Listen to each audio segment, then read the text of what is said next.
Mes chers frères et sœurs en Christ à travers le monde, que Dieu vous bénisse abondamment et puissamment au nom de notre Seigneur et Sauveur Christ Jésus, notre grand, infiniment grand Seigneur et Sauveur Christ Jésus, dont le nom associé à cette trompette, l'une des trompettes de la fin des temps, pour nous avertir, pour nous secouer, pour nous réprimander, pour nous challenger, pour nous enseigner la sanctification, pour nous enseigner la piété, la crainte de Dieu. Mes frères, c'est encore notre grand jour en ce samedi de l'an de grâce 2019, plus précisément le 23 mars. On rend grâce à Dieu qui nous fait toujours triompher en toutes choses et qui répand par nous en tout lieu la bonne odeur de sa connaissance.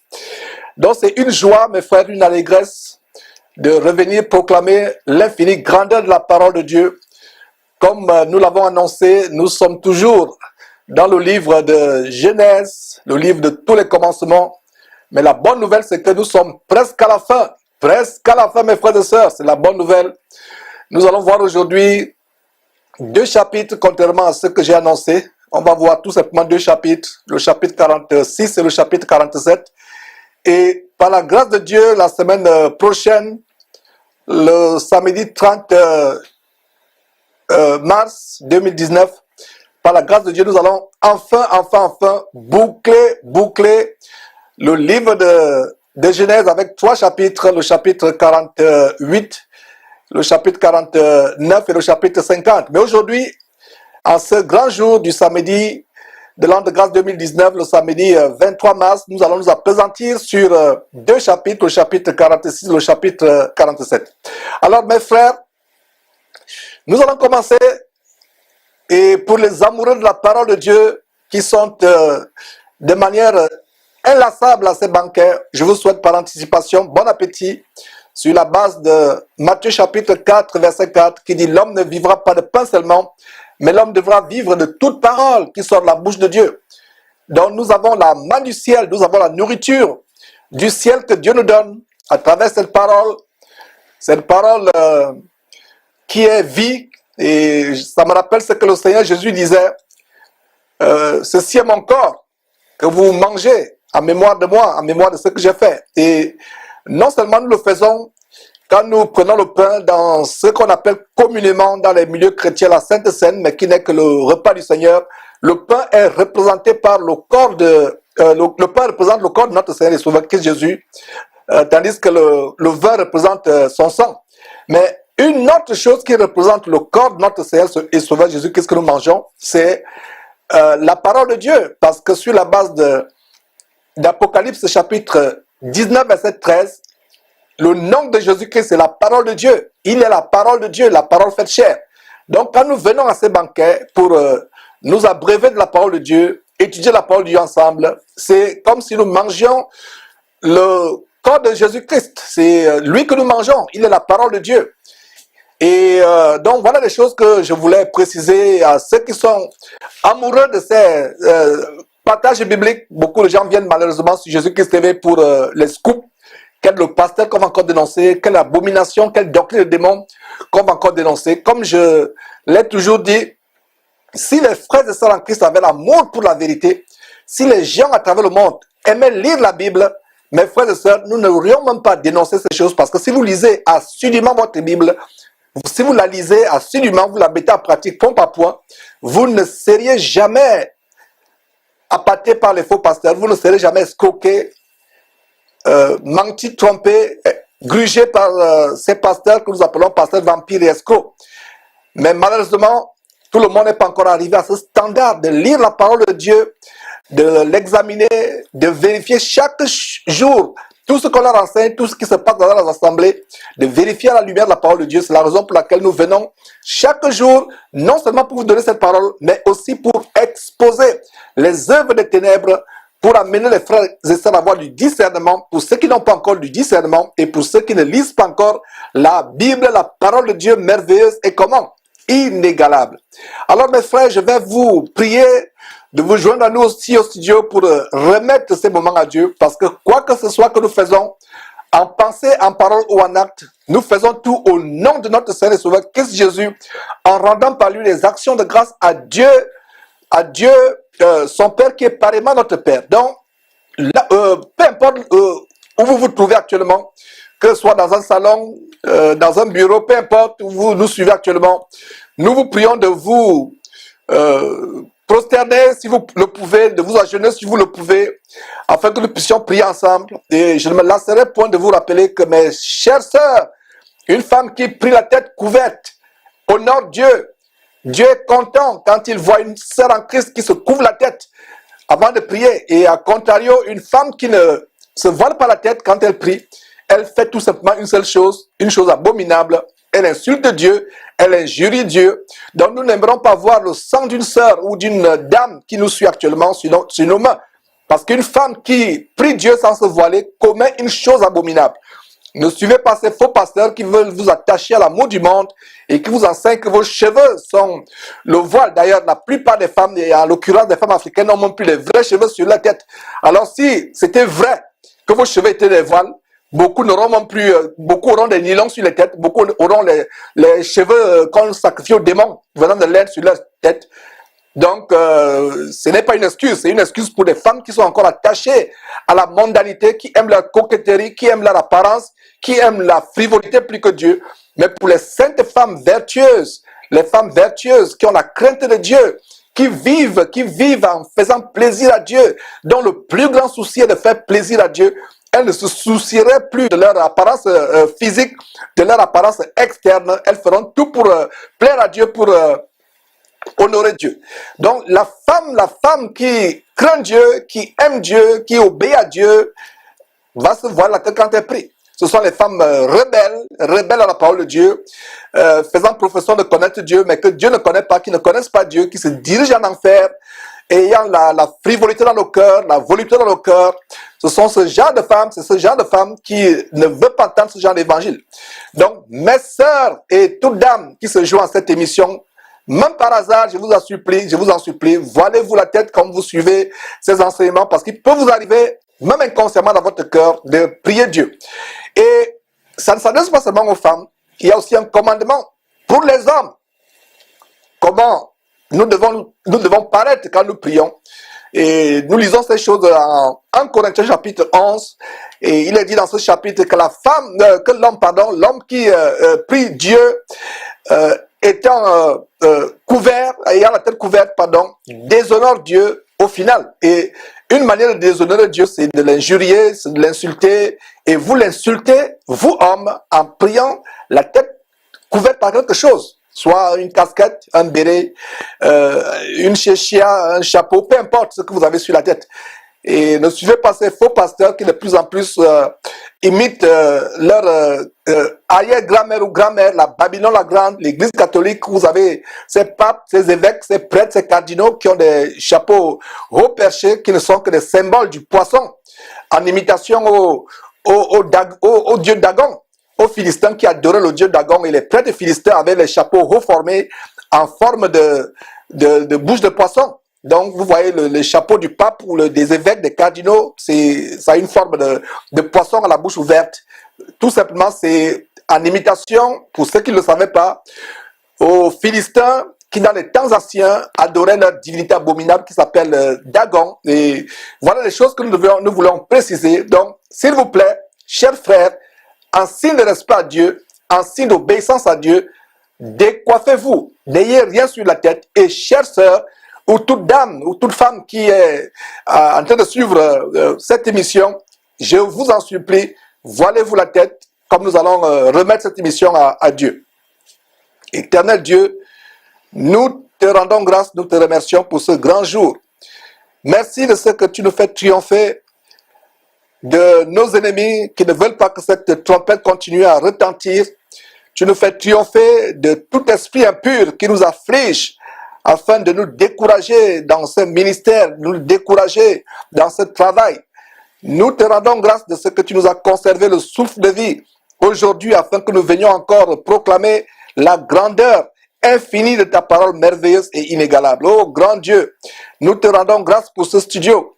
Merci pour les membres de Jésus-Christ TV, de la santé que tu nous donnes, de la persévérance dans cette œuvre, de la vie que tu nous conserves, Seigneur Dieu. Nous ne sommes pas méritants plus que ceux qui nous ont dévancés dans la mort. Si nous sommes en vie, c'est pas parce que nous sommes mieux que ceux qui sont décédés il y a quelques jours, même la nuit passée. C'est par ta grâce que nous pouvons être en vie maintenant ou en bonne santé. Et c'est la raison pour laquelle nous te disons merci, merci, merci infiniment, merci pour la santé, la vie que tu nous préserves. Seigneur, nous te demandons pardon pour nos fautes, pour nos péchés, pour nos transgressions, même ceux commis involontairement ou inconsciemment. Nous te demandons pardon pour toute personne que nous avons blessée sans le savoir. Nous te demandons pardon pour toute chose, toute parole mauvaise que nous avons proférée, même involontairement ou inconsciemment, pour toute mauvaise pensée que nous avons nourrie dans nos têtes, pour toute mauvaise action que nous avons commise, même inconsciemment ou involontairement. Nous te demandons pardon, Seigneur Dieu. Nous t'en supplions, sois au contrôle de cette émission. Donne-nous encore des grandes révélations comme nous nous apprêtons à partager ces 2 chapitres. Merci infiniment, grand Dieu, de ce que tu m'ouvres la bouche, afin que ce qui en sort ne vienne pas de mon cœur ou de mon intelligence, mais soit inspiré par toi. Merci, très cher et grand Dieu, infiniment grand, pour cette émission encore, pour cette section dans cette aventure que nous avons commencée dans le livre de Genèse. Au nom de Jésus-Christ, nous avons prié. Amen. Alors, mes frères, nous allons commencer et c'est une très grande joie, c'est une allégresse indescriptible et je ne sais pas si vous êtes déjà sur Genèse chapitre 46, voilà, vous aurez aussi ça sur votre écran, mais ce serait mieux, mes frères et sœurs, de lire dans votre Bible, de suivre point par point dans votre Bible, afin de pouvoir souligner, surligner, encercler les mots-clés, les phrases clés. Et voilà comment nous suivons la Bible nous suivons les enseignements de manière active, ayant nos stylos, crayons, peu importe, ou bics, comme vous l'appelez en Afrique, et pour ceux qui sont en Afrique, et il y a des blocs-notes aussi pour prendre des notes, et non pas les papiers volants, les papiers volants peuvent s'envoler, mais il y a des blocs-notes de cahiers. Donc mes frères, tournons la Bible dans Genèse chapitre 46, voilà. Et avant cela, comme vous le savez, je commence par une petite introduction, un petit survol introductif pour nous mettre dans la page de l'enseignement d'aujourd'hui. Et pour ceux qui sont fidèles à suivre cette section, c'est une occasion pour nous de revenir sur quelques détails. Et nous avons terminé la section du samedi passé, il y a une semaine, le samedi 16 mars 2019, nous avons terminé dans cette section du samedi passé avec le chapitre 45 où nous voyons comment Joseph s'était fait connaître à ses frères et comment Pharaon avait invité toute sa famille, la famille de Joseph, à venir résider en Égypte afin de venir bénéficier de ce qu'il y avait de meilleur dans le pays. Et un point particulier que nous avons exposé, bien-aimés frères et sœurs en Christ, c'est que Joseph conseilla à ses frères de ne pas se quereller en chemin. Et il savait sans doute la tendance de ses frères à se chamailler. Et rappelez-vous d'ailleurs au chapitre 42, au verset 22, comment Ruben, l'aîné, reprochait à ses frères en présence de Joseph. Il ne savait pas qui était Joseph, mais il reprochait ses frères en présence de Joseph en disant « Ne vous disais-je pas, ne commettez pas un crime envers cet enfant, mais vous n'avez point écouté et voici son sang est redemandé. » Donc, Joseph était conscient que ses frères pouvaient avoir la tendance, avait cette tendance, de se chamailler. Joseph redoutait que ses frères se chamaillent en cours de route, là où ils allaient... sur le chemin où ils allaient chercher leur frère, leur père et tous les autres membres de la grande famille de Joseph. Donc, Joseph ne voulait pas qu'ils se chamaillent en cours de chemin en se jetant les blâmes, en se remettant les blâmes les uns aux autres de ce qui était arrivé à Joseph. Donc, imaginez-vous retournant dire à leur père que Joseph est vivant en Égypte. Imaginez-vous Jacob en train de dire, mais vous m'avez dit pourtant que son vêtement avait été déchiré parce qu'il avait été développé par un fauve. Vous m'avez pourtant apporté son vêtement imbibé de sang. Alors, qu'est-ce que vous me racontez? Et donc voilà certainement les frères qui sont amenés à confesser leur péché à leur père, un péché de plus de 20 ans auparavant. Ainsi, sur le chemin de retour, on imagine chacun se préparant pour éviter le blâme de ce qui était arrivé à Joseph. Donc voilà pourquoi, avec sagesse, Joseph les conseille de ne pas se quereller en chemin. Et nous avons aussi vu une application spirituelle de ce conseil. On a vu comment ce conseil a une application spirituelle pour nous chrétiens qui sommes parvenus en ce temps de la fin, dans ce long chemin vers le royaume de Dieu sur lequel vous et moi nous voyageons ici sur terre. Et comment ça s'applique aujourd'hui? Joseph qui dit à ses frères de ne pas se quereller en chemin, cela me rappelle ce que le Saint-Esprit nous dit à nous chrétiens, autant que cela dépend de nous, ne soyons pas en guerre avec qui que ce soit, autant que cela dépend de nous, soyons en paix avec tout le monde, que ce soit les frères et sœurs dans la foi, dans le corps de Christ, que ce soit les frères et sœurs dans le corps de Christ, que ce soit les incroyants hors du corps de Christ. Et nous devons éviter de nous quereller les uns envers les autres, que ce soit les querelles entre frères. C'est une honte pour les frères et sœurs en Christ d'avoir encore des querelles. Dans les églises où il y a des médisances, des querelles, des soupçons, c'est une honte, c'est une très grande honte. Donc nous devons éviter de nous quereller, soit avec les frères et sœurs en Christ, soit avec ceux du dehors, c'est-à-dire les non-chrétiens, les non-croyants. Et comme je vous le disais, pour qu'il y ait querelle, il faut au moins combien de personnes? 2 personnes pour qu'il y ait querelle.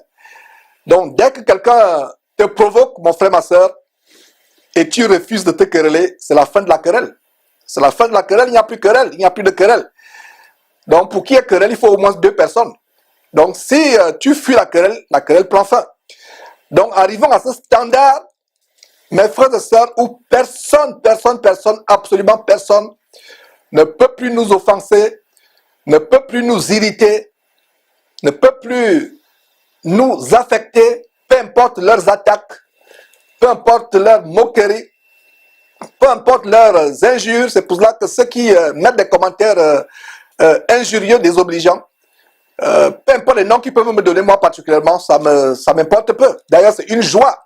Le Seigneur Jésus a dit, soyez heureux quand on vous outragera, quand on dira toutes sortes de mal à cause du service que vous faites pour moi.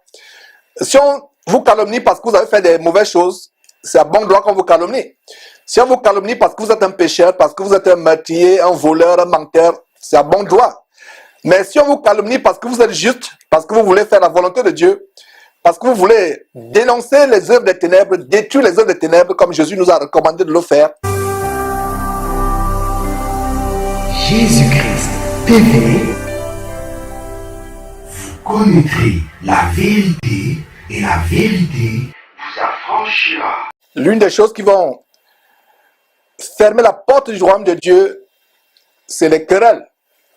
La paix est importante. Si les gens ne veulent pas être en paix avec nous, c'est pas notre problème, on a fait notre part. Mais recherchons la paix envers tout le monde, principalement envers les frères et sœurs en Christ. Donc arrivons au standard où rien, absolument rien ne peut nous irriter, ne peut nous affliger. Même si les gens font des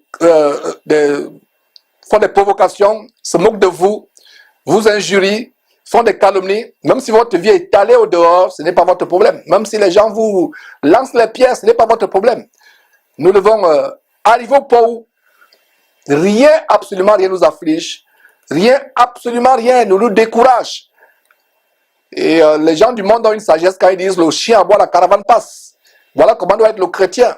Insensible aux attaques, insensible aux calomnies, insensible aux moqueries, insensible aux médisances, insensible aux provocations. Nous devons toujours être joyeux, peu importe les attaques des ennemis, les moqueries des faux frères, les insultes. Nous sommes à 37. 37. Et c'est pour ceux qui ne savent pas ce que c'est 37. Quand on prend votre... je ne sais pas si c'est le pouls, ou si c'est votre température. Vous êtes à 37, ça veut dire que vous êtes imperturbable. Vous êtes en bonne santé. Soyons en bonne santé mentale émotionnelles, peu importe ce qu'on nous fait. Évitons les querelles.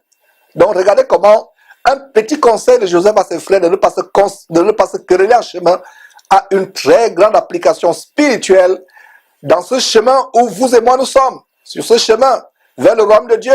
Évitons de nous quereller en chemin avec qui que ce soit. Donc, chacun de nous, chrétiens, doit avoir ce témoignage d'être un homme pacifique ou une femme pacifique.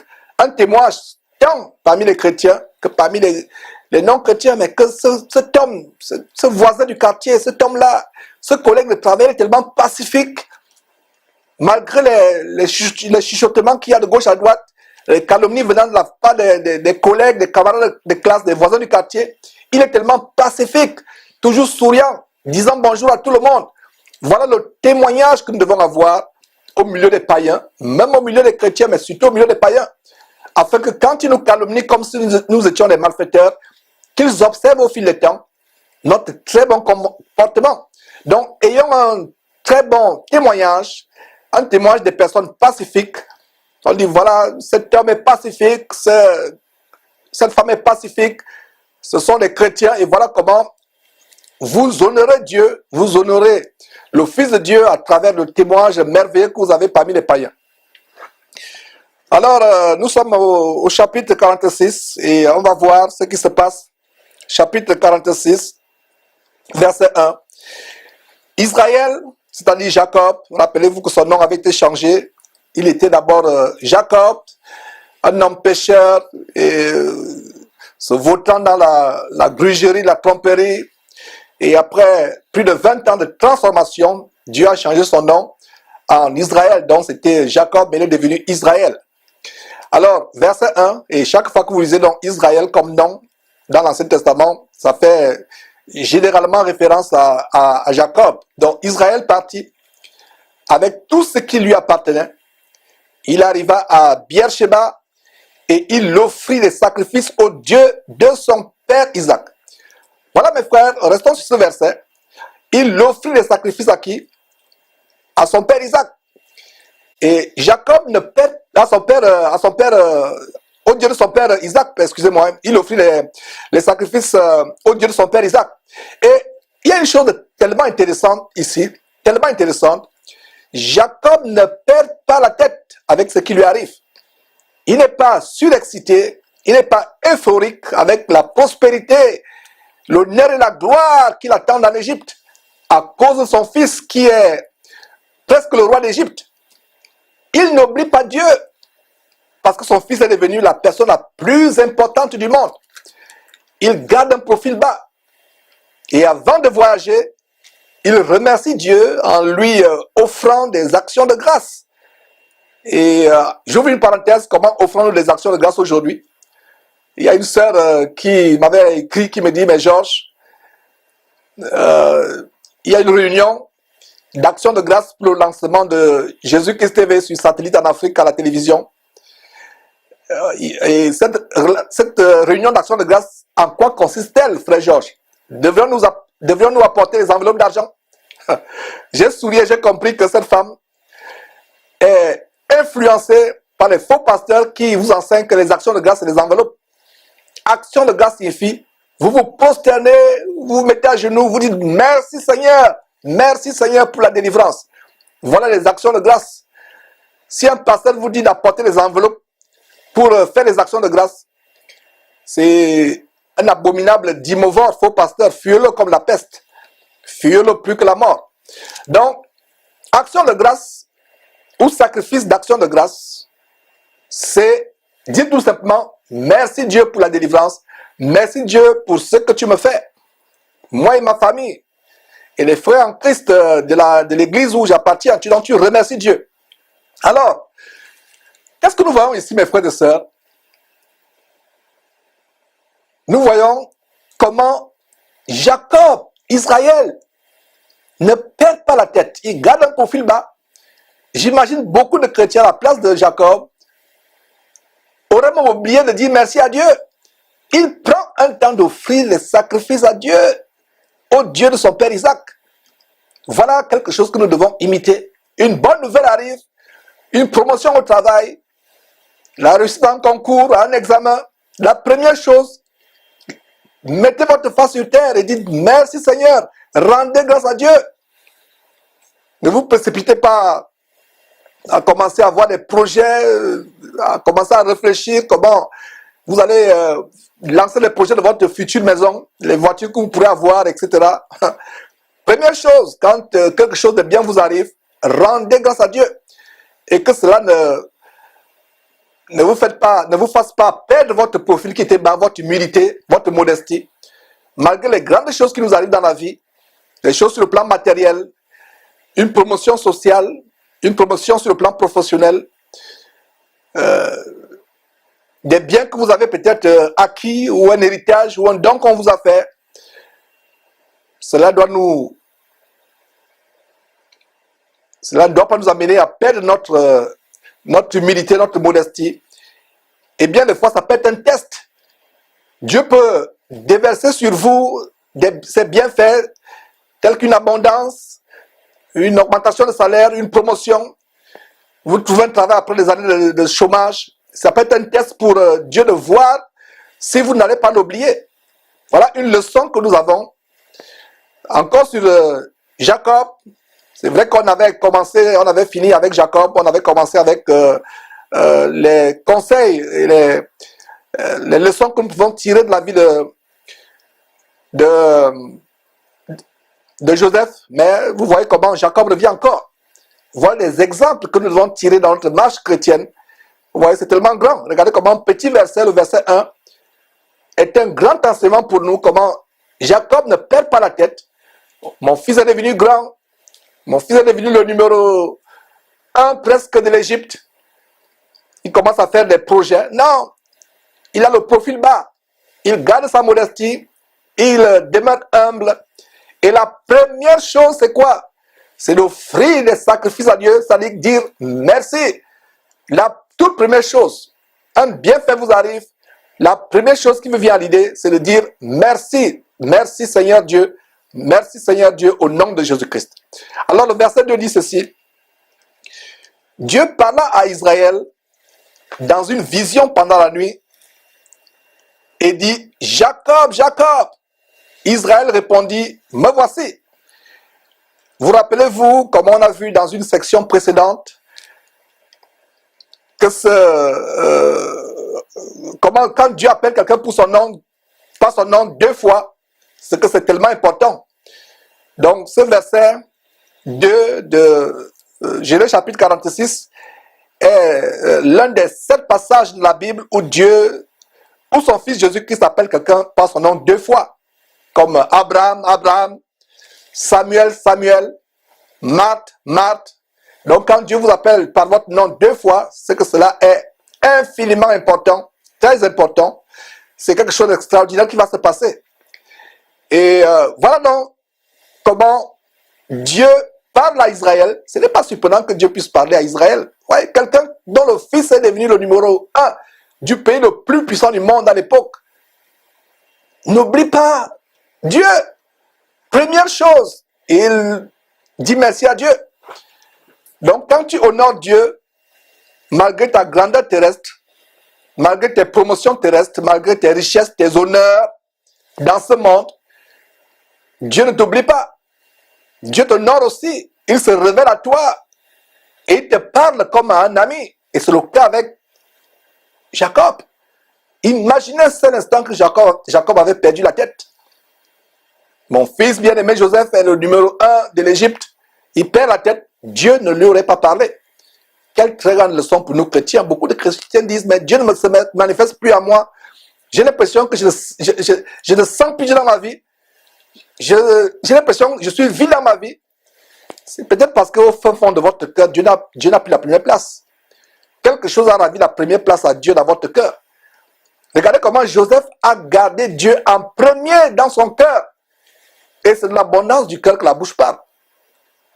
Si vous n'arrivez plus à dire merci à Dieu au moins de petites choses, ça veut dire que Dieu n'a même plus la place dans votre cœur. Voilà. Vous vous plaignez, Dieu ne me parle plus. Je n'ai plus de révélations comme j'avais auparavant. Je ne sens plus Dieu comme je sentais Dieu auparavant. Peut-être quelque chose est arrivé qui est contraire à ce que ce que Jacob manifeste. Jacob a gardé Dieu imprimé dans son cœur et dans sa vie. Est-ce que mon frère, malgré ton zèle apparent, malgré tes prières apparentes, est-ce que Dieu est toujours premier dans ta vie? Donc, quand tu honores Dieu, malgré ta grandeur sur cette terre, malgré tes richesses, malgré tes promotions, quand tu honores Dieu, Dieu va t'honorer. Dieu va t'honorer malgré, quand tu l'honores malgré tes richesses. Et beaucoup de chrétiens dans ce monde sont tellement préoccupés par les choses de ce monde, leur carrière, leurs affaires, leur famille, leur profession, qu'ils oublient Dieu. Et comme ils oublient Dieu, Dieu aussi les oublie. Dieu les oublie aussi. Et ils ne manifestent plus la présence de Dieu. Dieu ne se manifeste plus à eux. Dieu ne se révèle plus à eux.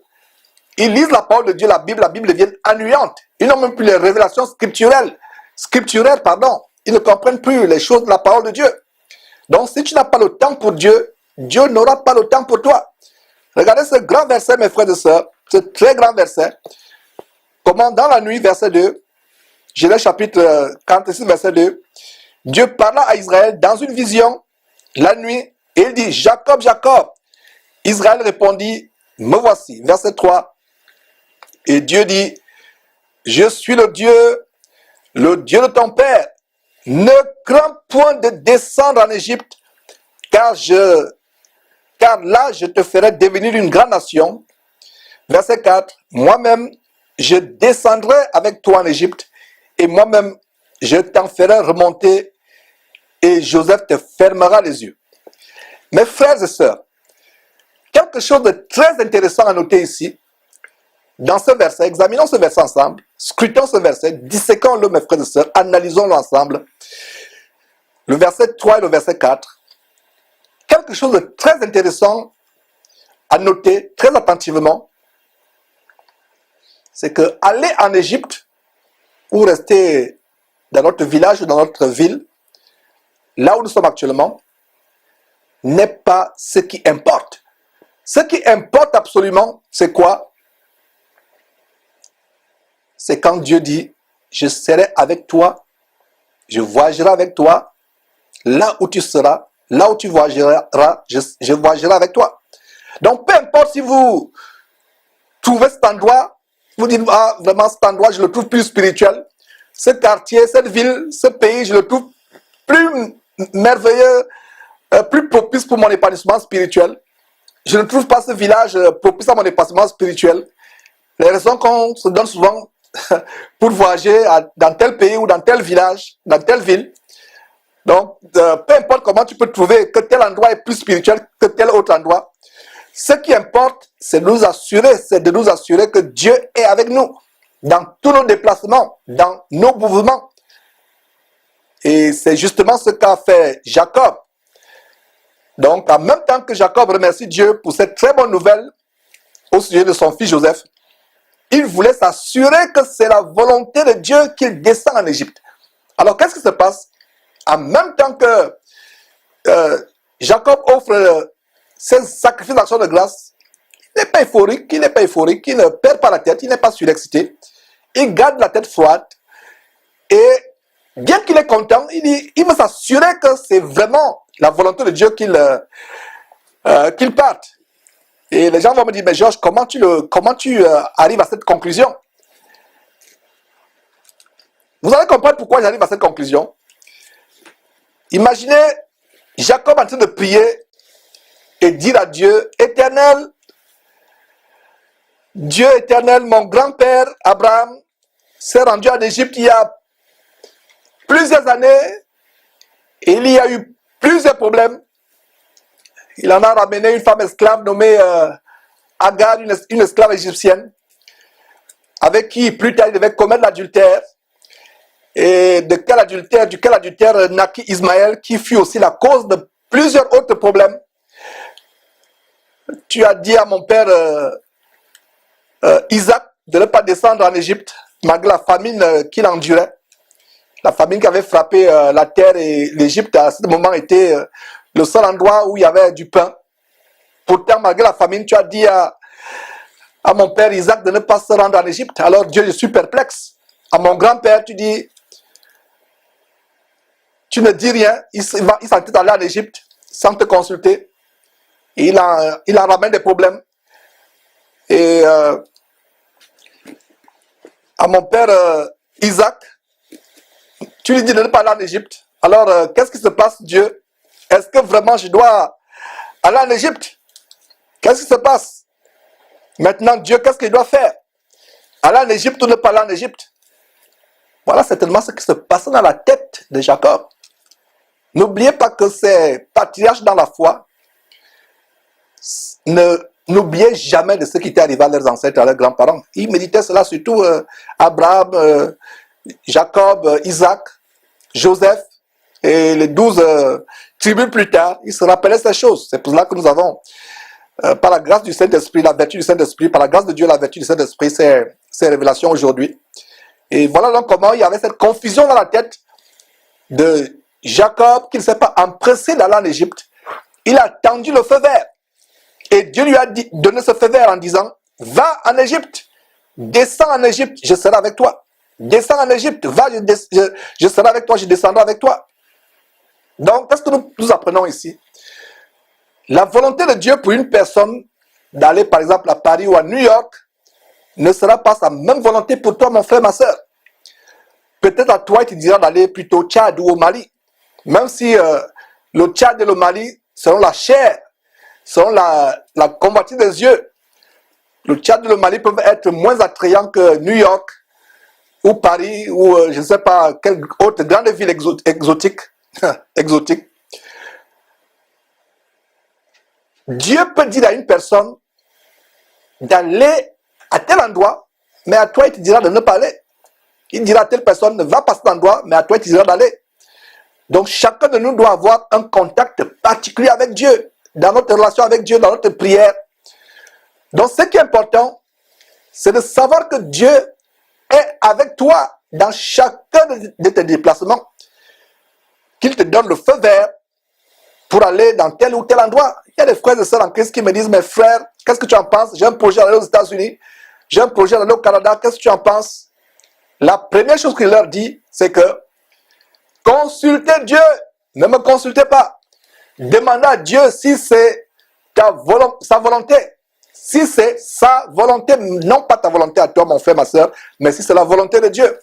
Bien de fois, nous prenons des décisions par convoitise, par envie, par jalousie. Ah, tel frère est dans telle région, dans telle ville, grande ville, il a bâti un ministère dans telle ville, moi aussi je vais aller m'installer dans telle ville.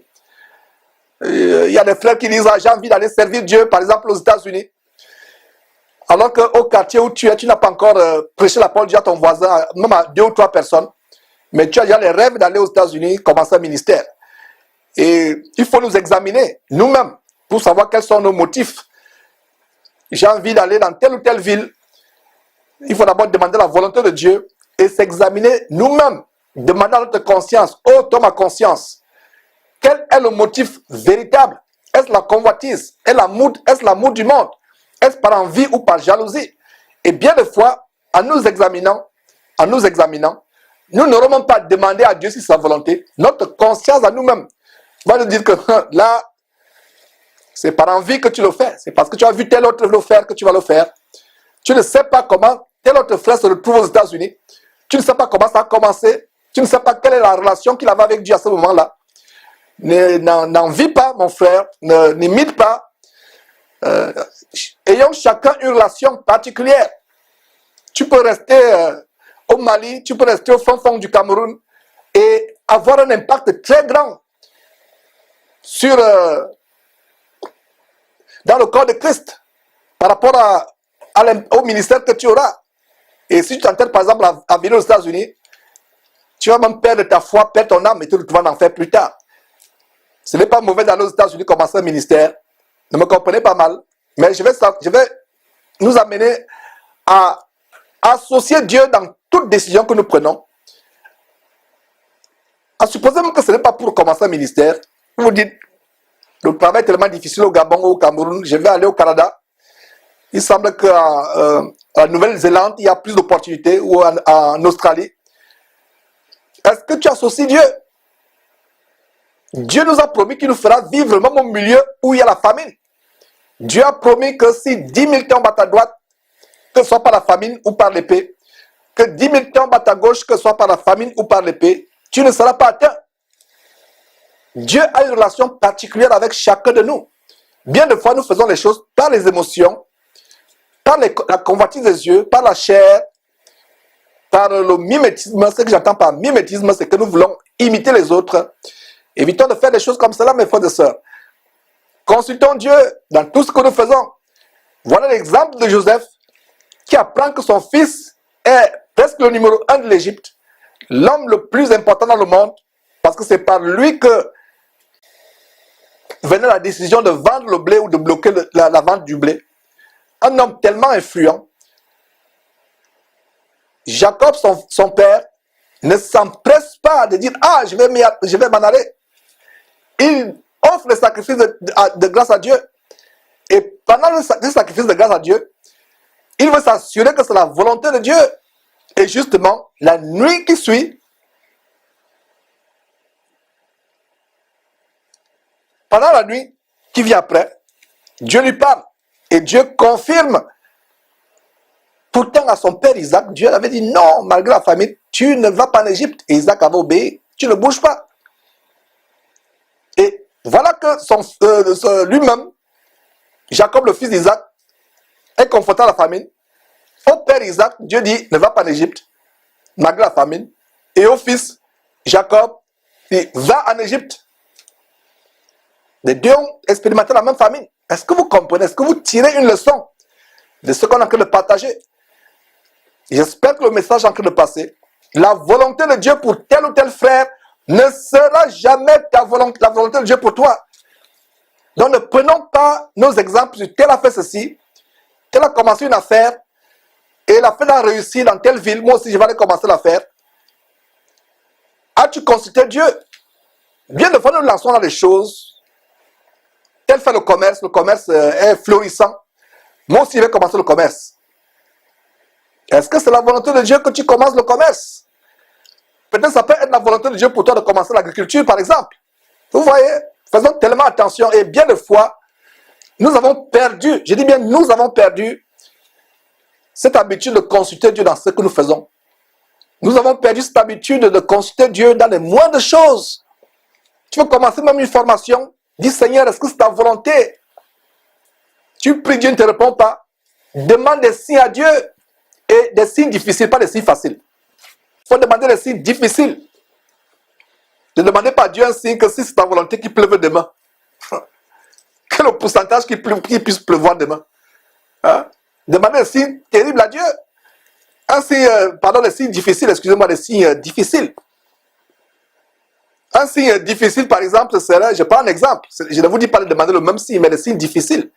Allez suivre la section où nous étudions comment Abraham a envoyé son serviteur chercher une femme à son fils Isaac. Comment le serviteur a demandé des signes difficiles et les signes se déroulaient devant ses yeux. Il a compris que Dieu répondait favorablement à sa prière. Imaginez que vous êtes en plein été, en plein été au nord du Cameroun où il y a presque la sécheresse. Vous demandez à Dieu, Seigneur, si c'est ta volonté, qu'il y ait la neige en plein midi au Cameroun. Voilà un signe difficile. Si c'est la volonté de Dieu, il y aura neige. Vous allez peut-être même témoigner ça aux gens que j'ai demandé à Dieu qu'il y ait neige. La neige commence à tomber en plein midi au nord du Cameroun où il y a des températures qui s'élèvent à 40 degrés et même plus. Les gens ne vont pas vous croire, mais vous savez ce qui s'est passé avec vous. Regardez le signe que Gédéon a demandé à Dieu. Allez lire ces choses dans la Bible.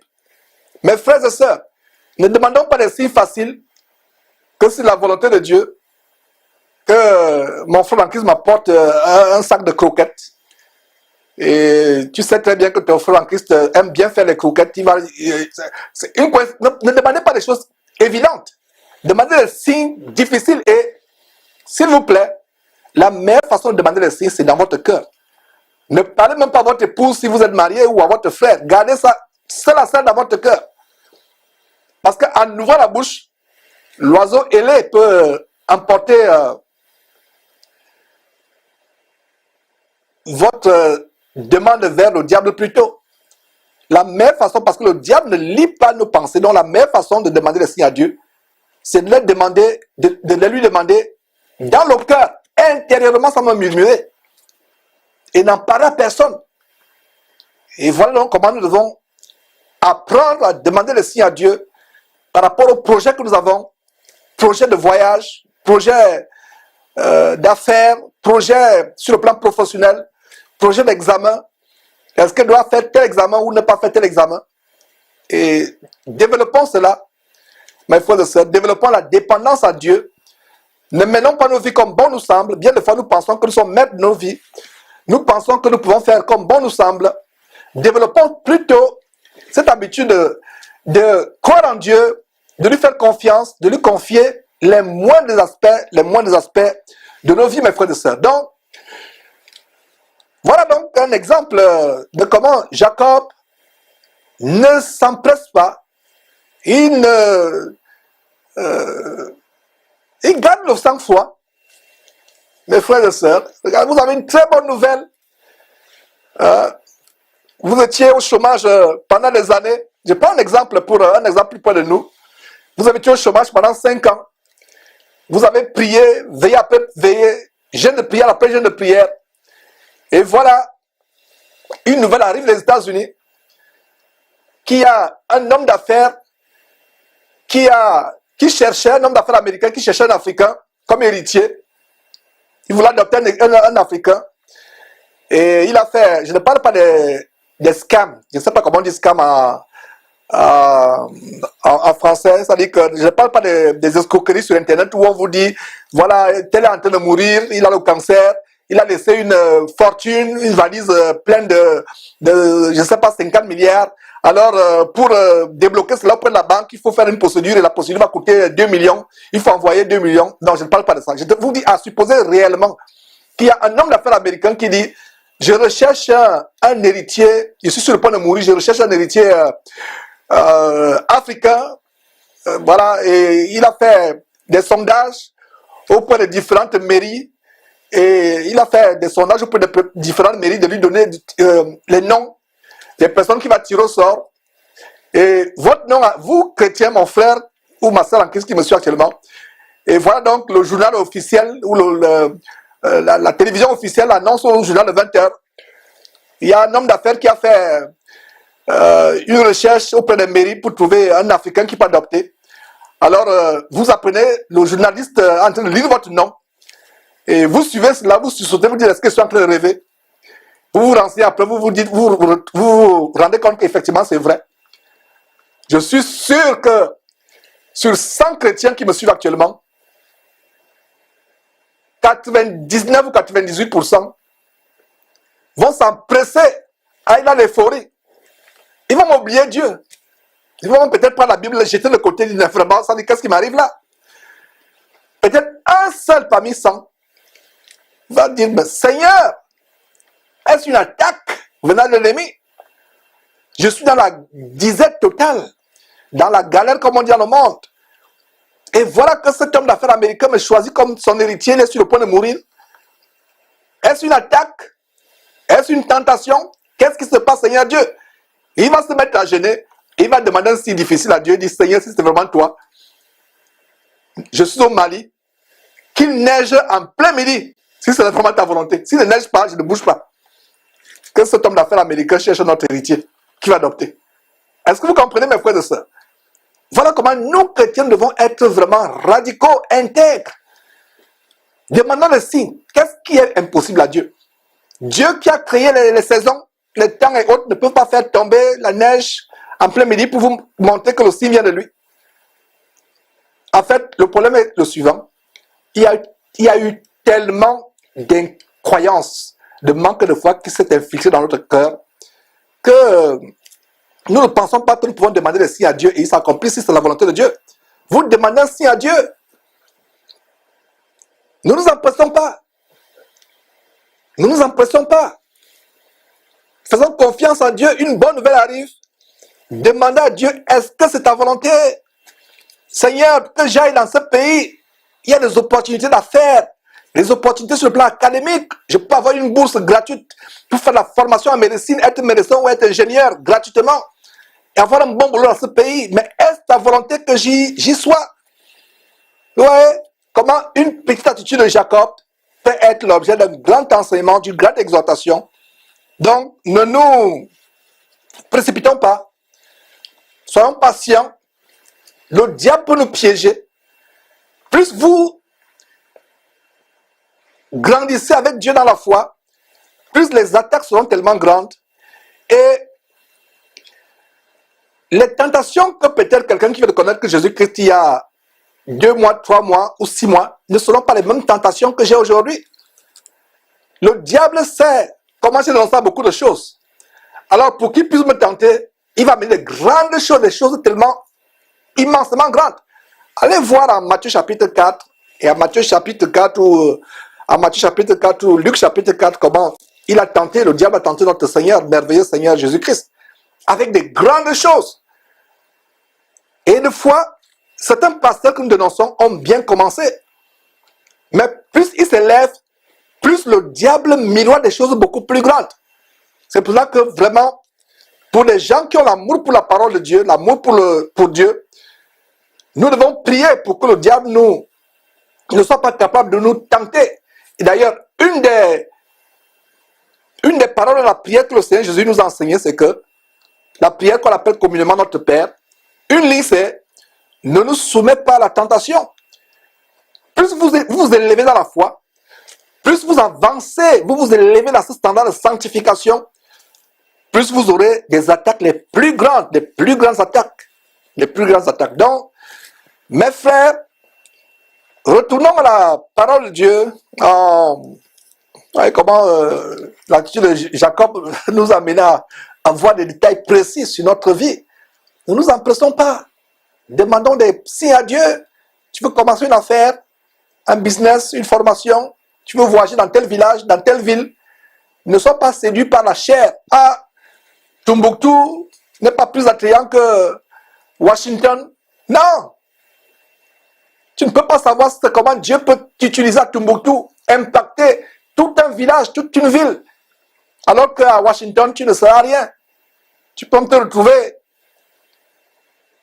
en allant en enfer ayant perdu la foi. Donc faisons attention. Ne marchons pas selon la chair. Ne marchons pas selon la vue. Ne marchons pas selon les 5 sens. Marchons par la foi. Le juste vivra et marchera par la foi. Continuons mes frères et sœurs. Continuons.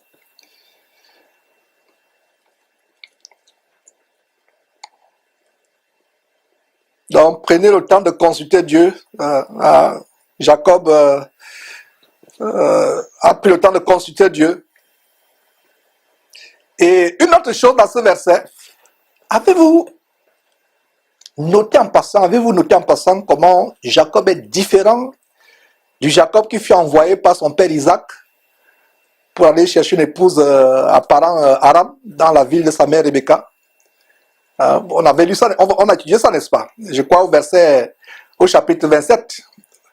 Et vous vous rappelez que, pour ceux qui ont bien suivi, ils doivent se rappeler comment Jacob se rendit à Aram sans consulter Dieu, sans avoir le feu vert de Dieu. Il s'appuyait plutôt sur sa ruse, sur son intelligence, et était motivé par la cupidité.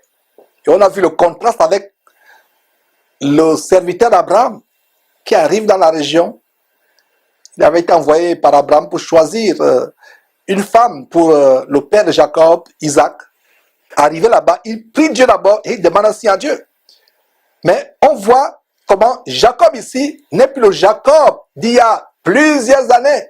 Quand il s'est rendu à Aram avec sa propre ruse, sa propre intelligence, vous rappelez-vous comment il voulait se casser la colonne vertébrale en voulant épater la jeune fille Rebecca parce qu'elle était belle de figure. Il soulève la pierre alors que cette pierre était tellement grosse qu'il fallait plusieurs personnes pour la soulever. Et pour épater et émerveiller la jeune Rebecca. Et vous voyez comment, contrairement au serviteur de son grand-père Abraham, qui a eu la femme le même jour, lui il a fait 14 ans. 14 ans avant d'avoir légitimement sa femme. 14 ans à tourner en rond. Voilà ce qui nous arrive quand on ne s'appuie pas sur Dieu. Voilà ce qui nous arrive quand on ne met pas notre confiance sur Dieu. Celui qui met sa confiance en Dieu, qui attend le feu vert de Dieu, tout semble aller sur des roulettes. Mais vous qui allez avec votre ruse, votre cupidité, votre envie, votre jalousie, votre petite intelligence, vous allez tourner en rond pendant 14 ans, pendant 20 ans, pendant 30 ans, et mourir même sans accomplir ce pourquoi pourtant vous vous êtes attelé avec votre sagesse et votre intelligence. Donc vous voyez un Jacob totalement changé.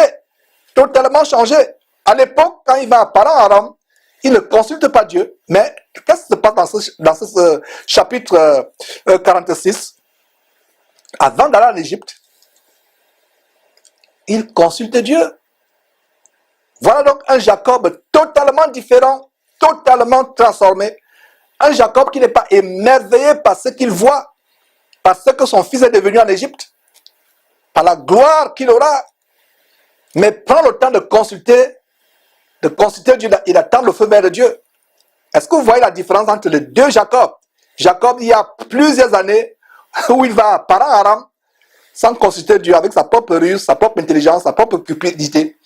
Mais Jacob aujourd'hui, qui a une nouvelle beaucoup plus grande, à savoir que son fils est la personnalité la plus importante du monde, mais il dit, je dois mettre un petit frein à mes émotions. Je dois d'abord consulter Dieu. Et voilà comment, au verset 4, Dieu lui dit, moi-même, je descendrai avec toi en Égypte, et moi-même, je t'en ferai remonter, et Joseph te fermera les yeux.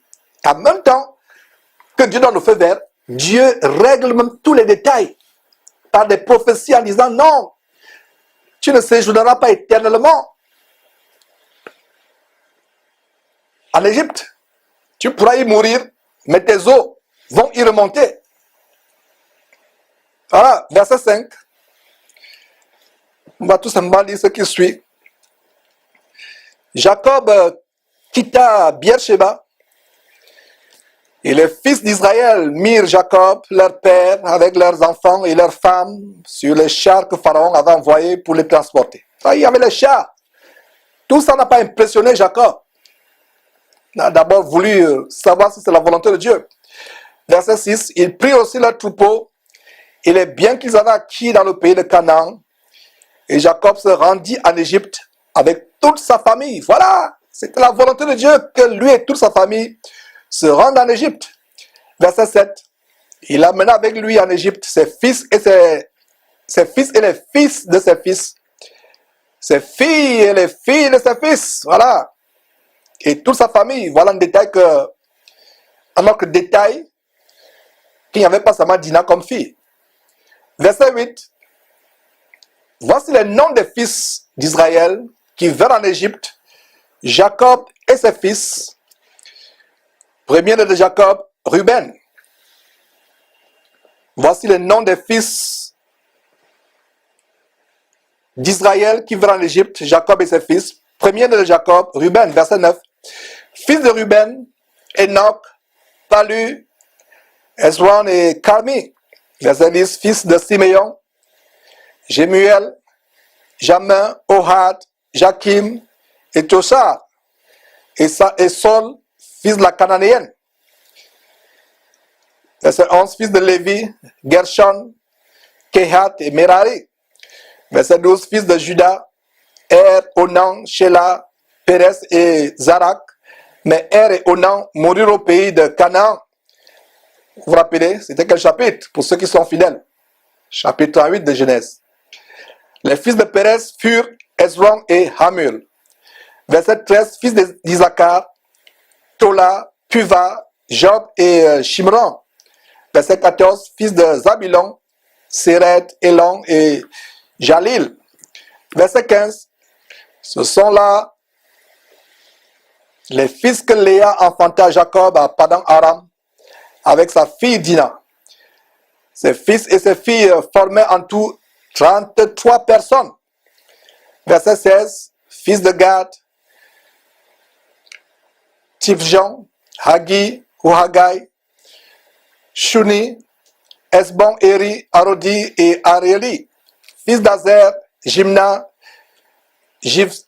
Jishva, Jishvi et Beria, et Sérach, leur sœur, et les fils de Beria, Héber et Malkiel. Ce sont là les fils de Zilpa que Laban avait donné à Léa, sa fille, comme servante entre parenthèses. Et elle les enfanta à Jacob. En tout, 16 personnes. Verset 19, fils de Rachel, femme de Jacob. Ah, il y a une précision, femme de Jacob. Jacob avait plus d'amour. C'était sa préférée, sa favorite.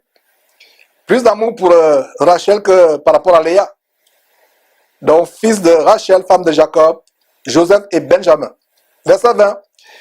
Il naquit à Joseph au pays d'Égypte, Manassé et Éphraïm, que lui enfanta Asnath, fille de Potiphéra, prêtre d'On.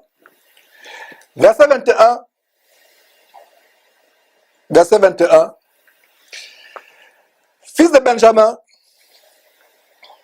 Béla, Beker, Ashbel, Gera, Naaman, Ehi, Rosh, Mopin, Hupin et Art. Et voilà donc le détail, comme je l'expliquais la semaine passée. Benjamin n'était plus un enfant quand il descendit en Égypte, malgré que son père le considérait toujours comme son bébé. C'est parce qu'il avait un grand amour pour lui. Non, il n'était pas un enfant. Il avait environ 35 ans et en comptant ici au verset 21, on voit qu'il avait 10 fils. Donc, verset 22, ce sont là les fils de Rachel qui naquirent à Jacob, en tout 14 personnes. Verset 23, fils de Dan, Hushim, fils de Nephtali, Jatsil, Guni, Jesser et Shilem. Verset 25, ce sont là les fils de Bila que Laban avait donné à Rachel, sa fille, et elle les enfanta à Jacob, en tout combien de personnes? 7 personnes. Verset 26. Les personnes qui vinrent avec Jacob en Égypte et qui étaient issues de lui étaient au nombre de 70 en tout, sans compter les femmes des fils de Jacob. Donc nous continuons à lire tout simplement, c'est une sorte de dénombrement de la famille d'Israël, les descendants de Jacob qui vont en Égypte avec lui. Donc tout simplement dénombrement. Nous continuons, verset 27. Et Joseph avait 2 fils qui lui étaient nés en Égypte. Le total de la famille de Jacob qui vint en Égypte était de 70 personnes, 70. Verset 28.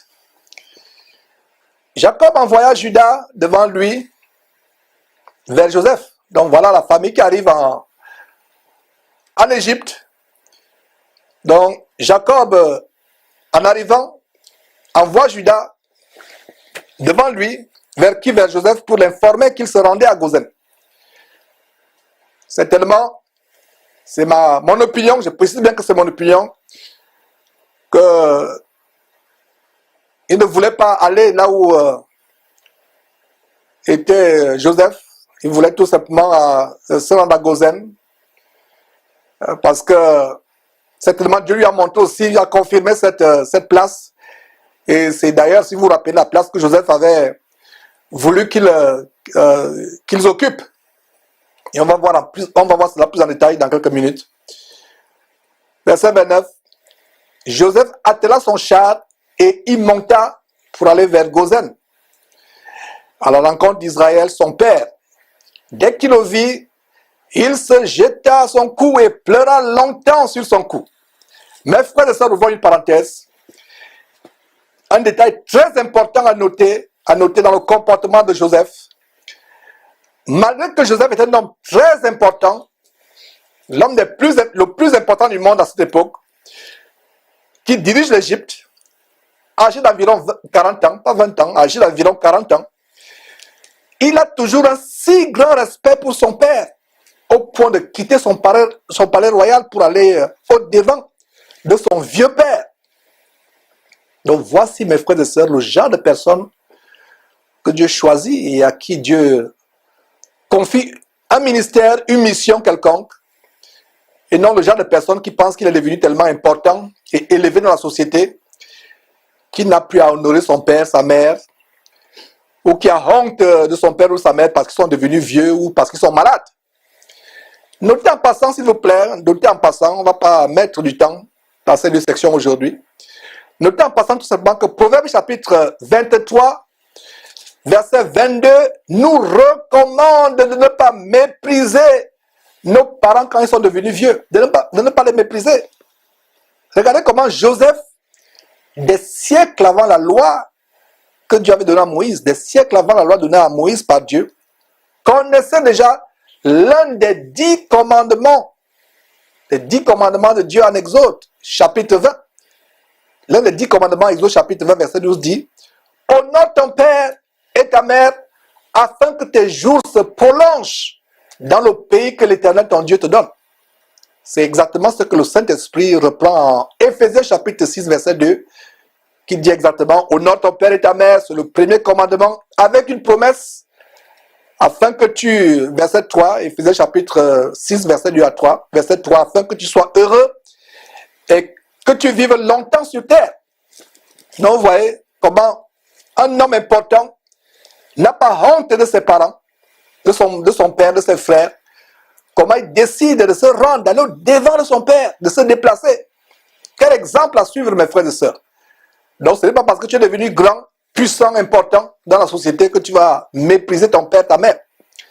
Verset 30, Israël dit à Joseph, que je meurs maintenant, puisque j'ai vu ton visage et que tu vis encore. Regardez, Jacob tellement transformé. Est-ce que Jacob va mourir sur le champ? Non. Il va encore passer quelques années. Mais lui, il dit que je meurs. Quand notre père aurait dit, « Ah, mon fils Joseph, je te vois étant un roi, que je vive longtemps et que je puisse manger la graisse de l'Égypte. » C'est ce que Jacob dit. Non. Voilà un Jacob tellement transformé. La terre ne lui dit plus rien. Nous, chrétiens, qu'est-ce que Dieu nous dit?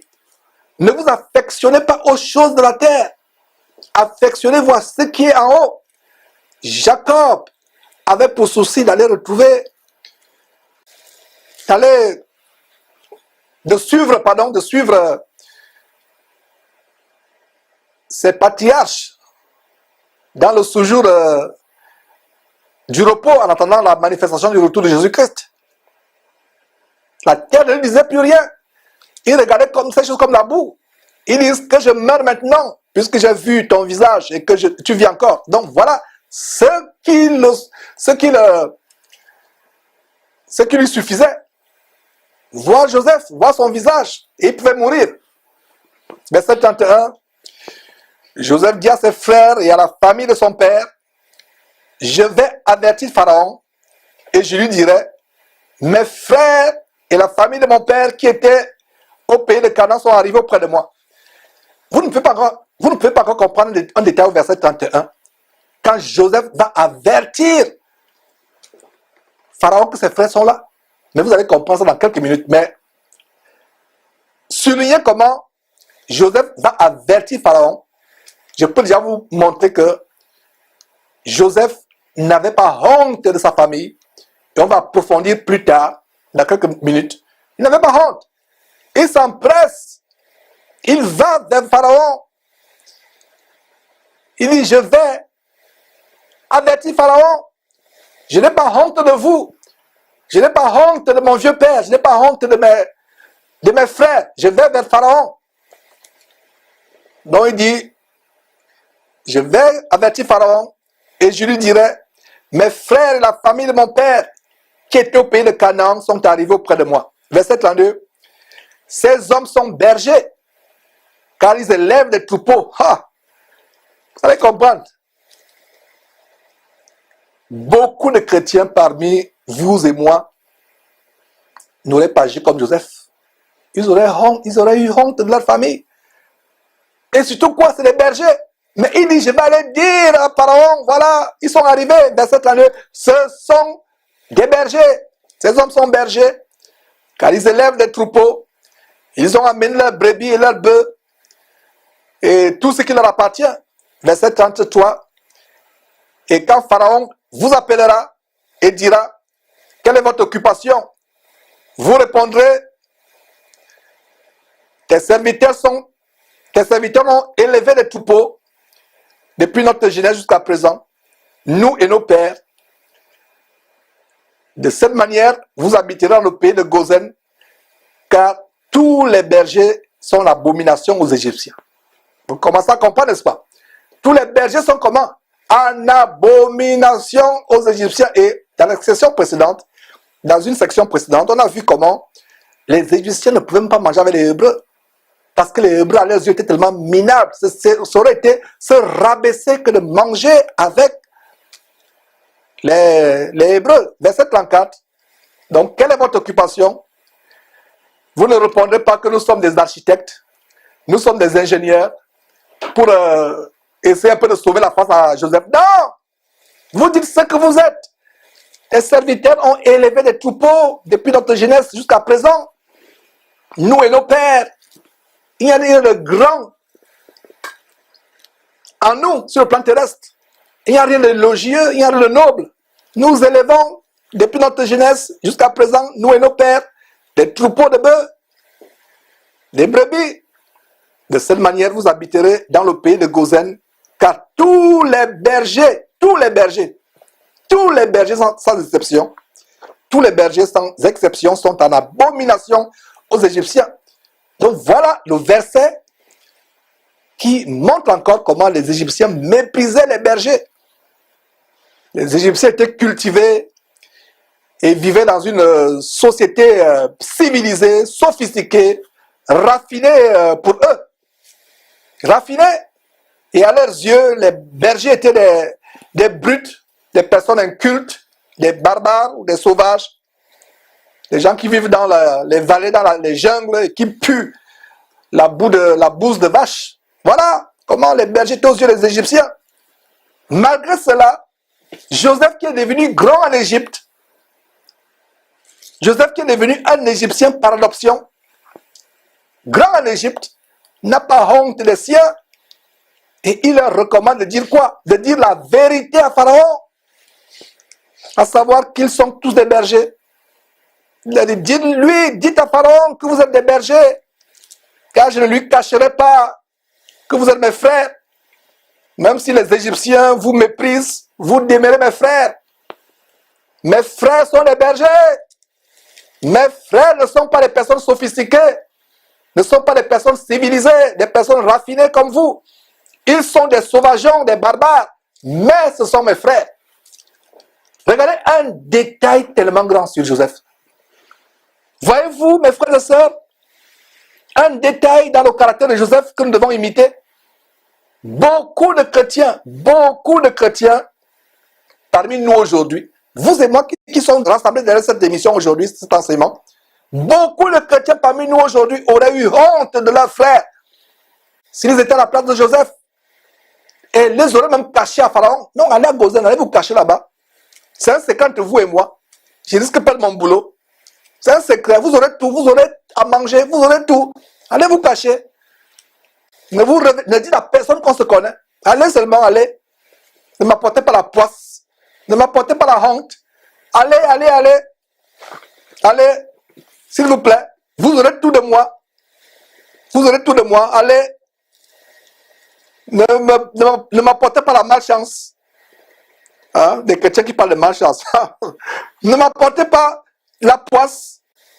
Hein? Ne m'apportez pas la malédiction. Je risque de perdre tout. S'il vous plaît.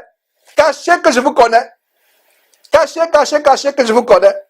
C'est comme ça que Joseph a agi. Beaucoup de chrétiens aujourd'hui, à la place de Joseph, auraient agi de cette manière. Mais Joseph n'a pas honte des siens. N'a pas honte des siens. Quelle grande humilité que celle de Joseph. Quelle grande modestie, quelle grande simplicité de cœur et d'esprit. Joseph n'avait pas honte d'appeler ses frères barbares, sauvageons, aux yeux des Égyptiens, ses frères. Même en présence de Pharaon, il dit, ces barbares, ces brutes, pour vous Égyptiens, ces sauvageons sont mes frères. Même s'il faut que je perde ma place, je vais la perdre. Ce sont mes frères. Est-ce qu'en lisant le livre de Genèse, Cela vous est arrivé à penser à comment vraiment Joseph a un caractère où il n'a pas honte des siens. Mes frères et sœurs, Joseph n'a pas honte de ses frères, exactement comme Jésus-Christ n'a pas eu honte de ses frères. Avez-vous lu ce merveilleux verset en Hébreux chapitre 2, verset 11, où il est dit que le majestueux et glorieux Seigneur Jésus-Christ n'a pas honte de nous appeler, nous ses frères auprès de Dieu. Avez-vous lu ce grand verset? Notez ce verset en passant tout simplement, pour gagner du temps. Avez-vous lu ce verset? En Hébreux chapitre 2, verset 11, Jésus-Christ dit, il a dit de Jésus-Christ qu'il n'a pas honte de nous appeler ses frères. C'est pour ça qu'il peut intercéder auprès de Dieu pour nous. Il n'a pas honte. Malgré nos péchés, malgré nos défaillances, malgré nos fautes, il n'a pas honte de nous appeler ses frères auprès de Dieu. On voit en effet comment en Matthieu chapitre 28, verset 10, le dernier chapitre du livre de Matthieu, de l'évangile de Matthieu, Matthieu chapitre 28, verset 10, on voit comment Jésus dit à deux femmes qui s'appelaient l'une Marie, l'autre Marie de Magdalène, Jésus leur dit, c'est après sa résurrection, il leur dit, allez dire à mes frères de se rendre en Galilée, c'est là qu'ils me verront. Voilà un bon verset qui montre que Jésus n'est pas en même temps son propre père et son propre fils. Ceux qui pensent que Jésus est Dieu, en même temps père et fils en même temps, non, Jésus est fils de Dieu, bien que rempli de toute la plénitude de Dieu, il est fils de Dieu, et Jésus nous appelle comment? Ses frères. Nous ne pouvons pas être frères de Dieu. Et c'est Jésus après la résurrection qui parle ici. Voilà un bon verset pour fermer la bouche à ceux qui s'entêtent à croire que Jésus-Christ, c'est Dieu lui-même en personne. Non. Il a toute la nature de Dieu, mais il est séparé de Dieu. Il est soumis à Dieu. Il est le Fils de Dieu. Voilà un bon verset. Ce serait un blasphème si vous dites que vous êtes frères de Dieu. Nous ne sommes pas frères de Dieu, nous sommes fils de Dieu comme Jésus-Christ est fils de Dieu. Et nous sommes des frères à Jésus-Christ. J'espère que vous comprenez ce grand verset, cette grande révélation qui montre que nous sommes les frères de Jésus-Christ. Et il n'a pas honte de nous appeler frères. Il dit à Marie et à Marie de Magdalène, après sa résurrection, dans son corps ressuscité, quelqu'un va me dire non, c'était avant la résurrection. Non, c'est après la résurrection qu'il dit à Marie et à Marie de Magdalène, allez dire à mes frères de se rendre à Galilée, c'est là où ils me verront. C'est là qu'ils me verront. Donc, Joseph, tout comme Jésus-Christ, n'avait pas honte de ses frères. Donc, voilà un autre point de ressemblance entre Joseph et Jésus-Christ. Un autre point de ressemblance qui nous montre avec les autres points que nous avons étudiés que Joseph était une image anticipative du ministère de Jésus-Christ. On a vu beaucoup de points de ressemblance entre Joseph et Jésus-Christ. Et j'ouvre une parenthèse. Voilà un devoir que je donne aux fidèles de Jésus-Christ TV. Faites-nous un tableau avec tous les points de ressemblance entre Joseph et Jésus-Christ qu'on a énuméré depuis des semaines. Tous les chapitres, nous avons étudié Joseph. Je lance un appel aux frères et sœurs de nous faire un tableau, de nous l'envoyer. Et c'est un tableau qu'on va publier. On aurait pu le faire nous-mêmes. Mais c'est aussi un exercice pour voir si vous avez fidèlement suivi ces sections. Donc, je reprends un devoir, un exercice. Ce n'est pas un concours. Personne ne va échouer, personne ne va échouer. C'est un devoir. Et nous allons publier cette liste. Donc, faites la liste de tous les points de ressemblance entre Joseph et Jésus. Qu'est-ce que nous avons énuméré? Ne ratez aucun point. Ne ratez aucun point. Allez suivre pas à pas. Mettez pause et tous les points que j'ai soulevés depuis que j'ai commencé cette série. Faites-nous un tableau. Vous mettez d'un côté Jésus, Christ d'un côté Joseph et mettez les points de ressemblance. Je les ai soulevés point par point. Voilà pour aujourd'hui. Comment Joseph n'avait pas honte d'appeler ses frères devant Pharaon. De même, Jésus n'a pas honte de nous appeler ses frères devant l'autorité de son Père. Dieu son Père. Donc voilà notre point de ressemblance. Donc Joseph propose à ses frères la région de Gozen, qui plus tard tournera d'ailleurs en leur faveur. Car cette région a des meilleures terres, des meilleures opportunités. Mais les Égyptiens qui négligent tout ce qui travaille, soit la terre, soit qui s'occupent de l'élevage, ils ont du mépris de ces gens. Donc, ils ont en horreur les bergers. En horreur les bergers. Donc, ils vont aller à Gozen. Ils vont prospérer dans cette région.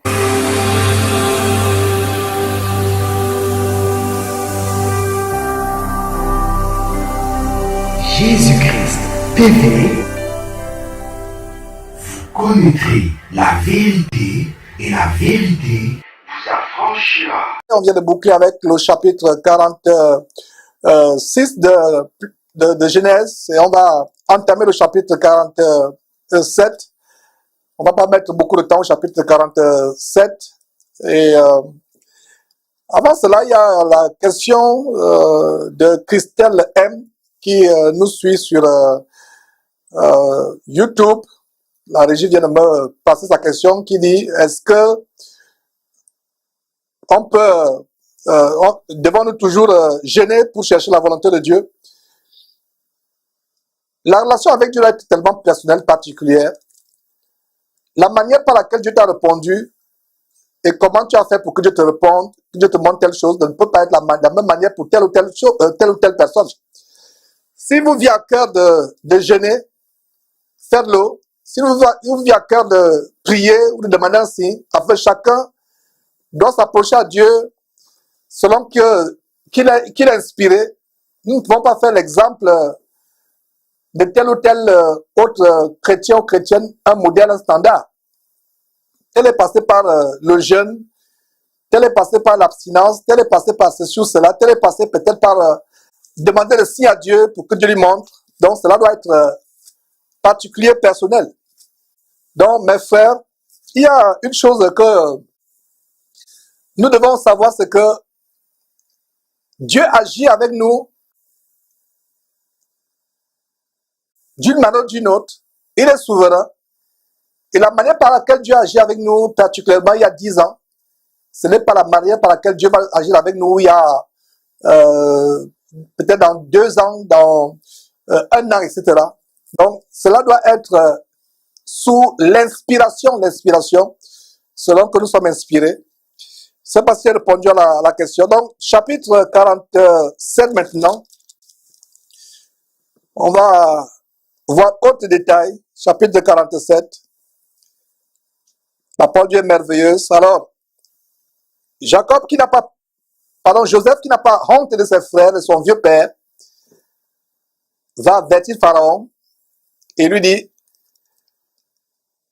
mes frères et mon père sont arrivés du pays de Canaan avec leurs brebis et leurs bœufs et tout ce qui leur appartient. Joseph précise, sont arrivés avec leurs brebis et leurs bœufs. Pharaon devait dire: ah, des brebis et des bœufs. On a l'abomination des bergers. Encore, il s'ajoute des brebis et des bœufs. Non. Joseph précise, il n'a pas peur, il n'a pas honte. S'il faut perdre son boulot, il va perdre son boulot. S'il faut perdre sa position sociale élevée, il va la perdre. Si c'est Dieu qui l'y a établi, il ne la perdra pas. Ayons la même assurance, mes frères et sœurs. Bien des fois, Dieu fait un miracle. Il nous donne un boulot, une position merveilleuse. Il a opéré un miracle. Mais quand la petite attaque arrive, on se cache, on a honte de Dieu. On ne veut même pas manifester devant les gens qu'on est chrétien. Alors que c'est Dieu qui vous a établi dans cette société, dans cette compagnie. Regardez comment nous agissons. Pharaon n'a pas honte. Joseph n'a pas honte de préciser à Pharaon qu'ils sont arrivés. Non seulement ils sont arrivés du pays de Canaan. Canaan, c'est quelle bourgade, c'est quel endroit retiré au milieu de nulle part. Il n'a pas honte de dire qu'ils sont de Canaan. Non seulement ils sont de Canaan, ils sont arrivés avec quoi? Leurs brebis et leurs bœufs. Vous pensez que c'est par hasard qu'il fallait que Joseph précise? Il prend les devants.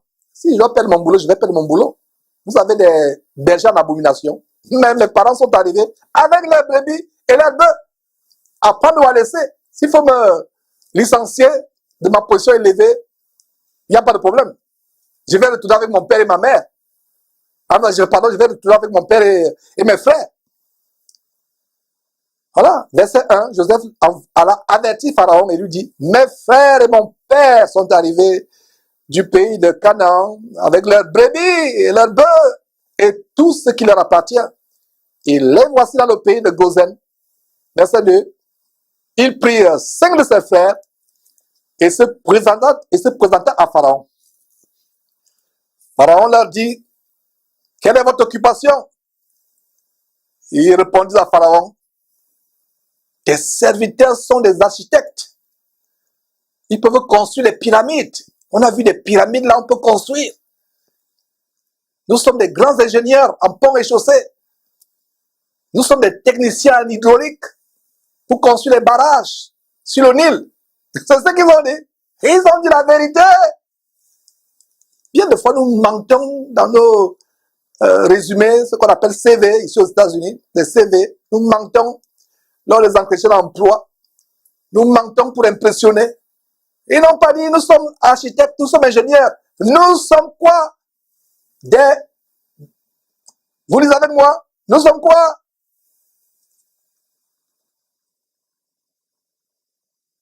Les serviteurs sont les bergers. Comme l'étaient nos pères. Ce n'est pas que nos pères étaient des architectes, des ingénieurs en hydraulique. Mais nous sommes devenus bergers par les circonstances de la vie. Non, comme nos pères. Nous sommes des bergers. Et vous allez voir qu'en se présentant tels qu'ils étaient, ils auront la promotion. Plus tard, Pharaon va les engager. Ils seront recrutés par Pharaon à s'occuper spécifiquement du bétail de Pharaon. Ils vont avoir la promotion. Voilà. Nous sommes des bergers, comme l'étaient nos pères, verset 4. Comme l'étaient nos pères, verset 4. Ils dirent encore à Pharaon, nous sommes venus pour séjourner dans le pays, parce qu'il n'y a plus de pâturage pour les brebis et de tes serviteurs, car la famine s'appesantit sur le pays de Canaan. Permets donc à tes serviteurs d'habiter au pays de Gozen. Verset 5. Pharaon dit à Joseph, notez très bien, Pharaon dit à Joseph, ton père et tes frères sont venus auprès de moi. Verset 6. Le pays d'Égypte est devant toi. Établis ton père et tes frères dans la meilleure partie du pays. Qu'ils habitent dans le pays de Gozen. Même Pharaon savait que Gozen c'était la meilleure partie du pays. Mais pourquoi les autres Égyptiens n'aimaient pas cette partie? Non, ils n'ont rien à faire avec tout ce qui concerne soit l'agriculture, soit l'élevage. Ils sont sophistiqués, ils vivent autour dans les régions avoisinantes du palais de Pharaon. Donc, c'est que les Égyptiens de basse classe ou les étrangers qui aient à Gozen. Pourtant, Gozen, c'est la meilleure partie du pays. Et le Pharaon lui-même le dit au verset 6. Le pays d'Égypte est devant toi. Établis ton père et tes frères dans la meilleure partie du pays, qu'ils habitent dans le pays de Gozen. Et si tu trouves parmi eux des hommes capables, mets-les à la tête de mes troupeaux. Voilà ce que je vous disais. Ils ont dit, nous sommes des bergers.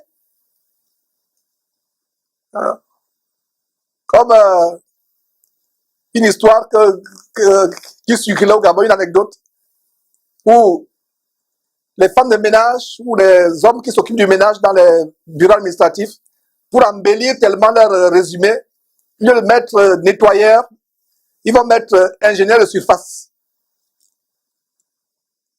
Pour embellir, technicien de surface ou ingénieur de surface, pour embellir. Il a honte de dire que voilà, c'est moi qui nettoie avec ma serpillère le sol. Mais il va mettre quelque chose de tellement beau, ingénieur de surface, technicien de surface. Technicien de quelle surface? C'est lui qui fait la topographie sur les parvis du ministère, etc. On a honte. On n'a pas honte. Et regardez comment, en se présentant tels qu'ils sont, ils ont eu une promotion. Il dit quoi? Si tu trouves parmi eux des hommes capables, mets-les à la tête de mes troupeaux. Et j'imagine Joseph s'exécutant sur le champ, dit, ah, qui peut être à la tête du troupeau de Pharaon? Voilà une promotion. Mes frères et sœurs, n'ayons pas honte. Présentons-nous tels que nous sommes.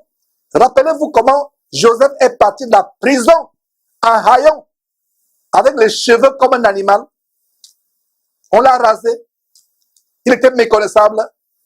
Un hébreu en plus, un hébreu qui était méprisé, dont les Juifs avaient, qui était en horreur aux yeux des Juifs, à l'abomination aux yeux, pardon, pas aux yeux des Juifs, à l'abomination aux yeux des Égyptiens. Il part de la prison, du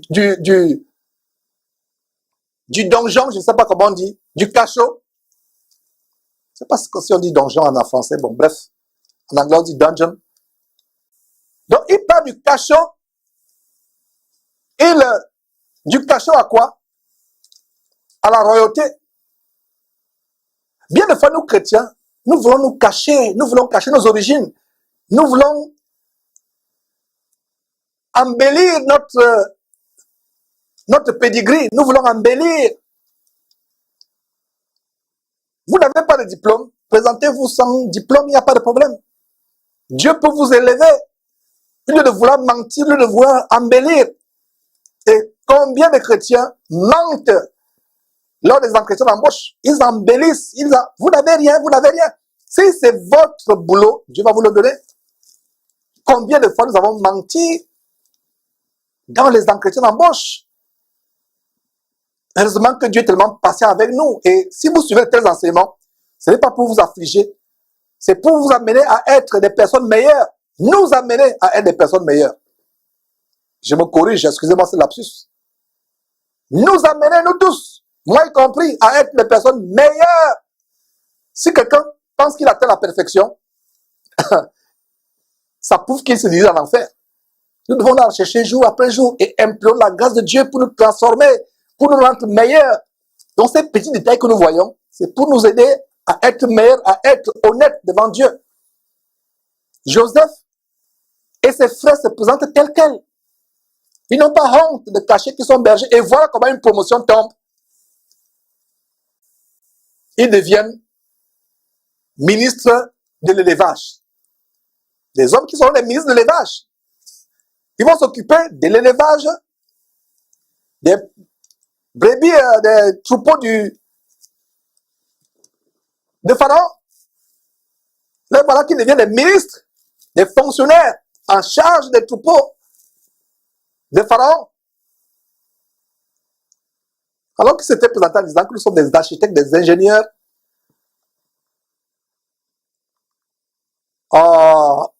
des ingénieurs hydrauliques, ou des architectes, ou des experts en ponts et chaussées. Ils n'auraient rien eu. Ils n'auraient rien eu. Ils sont présentés tels quels. Voilà. Et une chose qu'on apprend aussi de Joseph à ce niveau, c'est la soumission à l'autorité qui est au-dessus de lui, l'autorité du Pharaon. Joseph laisse à Pharaon le soin de donner à sa famille ce qui lui semble bon. Imaginez-vous Joseph, un homme tellement important, puissant en Égypte, ayant un grand pouvoir en Égypte, le pouvoir sur toutes les richesses de l'Égypte, mais il ne profite pas de son autorité. L'autorité qui lui a été donnée, il n'en profite pas pour donner des avantages ou des faveurs à sa famille. Joseph est totalement délivré de la corruption et du favoritisme, du népotisme. Il ne détourne pas les biens de l'Égypte pour les donner à sa famille. Il les présente à sa famille.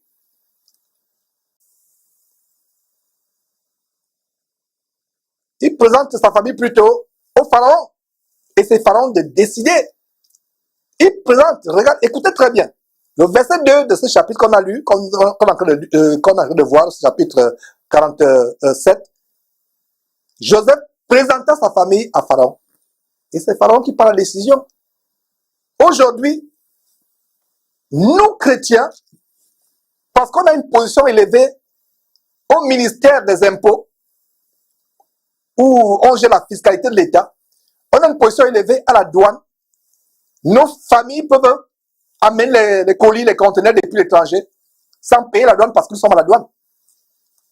Des chrétiens, je ne parle pas des gens du monde. Je ne parle pas des gens du monde, ceux qui ne connaissent pas Christ. Nous ne les jugeons pas. Allez voir ce que le Saint-Esprit dit à 1 Corinthiens chapitre 5. Nous avons à faire des jugements, mais pas envers les gens du dehors, les non-chrétiens, mais envers nous chrétiens, pour nous amener à changer. Combien de soi-disant chrétiens qui vont dans ces assemblées chaque dimanche, qui sont dans des positions élevées, au ministère des impôts, au ministère, je ne sais pas, des douanes, etc., font du favoritisme, sont au ministère des cadastres. Les parents ont les meilleurs terrains dans la ville, les terrains gratuits. Vous êtes dans un lycée, proviseur d'un lycée. Même le cousin du village qui ne sait même pas écrire son nom se retrouve admis en 6e au lycée. Le concours d'entrée en 6e prend par exemple 100 personnes sur 10 000 candidats. Voilà comment 50 personnes de votre famille s'y retrouvent, même ceux qui ne savent pas lire et écrire. Est-ce que vous voyez là où on va en venir? Regardez, est-ce que vous savez que le livre de Joseph pouvait traiter un grand fléau dans nos sociétés qui affecte même les chrétiens? La corruption, le favoritisme. Joseph ne prend pas ça. Il attend que l'autorité vienne de qui? L'autorité vient de Pharaon. Il aurait eu honte de ses parents, dit, on va vous cacher à Gozen. C'est moi qui dirige l'Égypte. Je peux vous donner tout ce que vous voulez.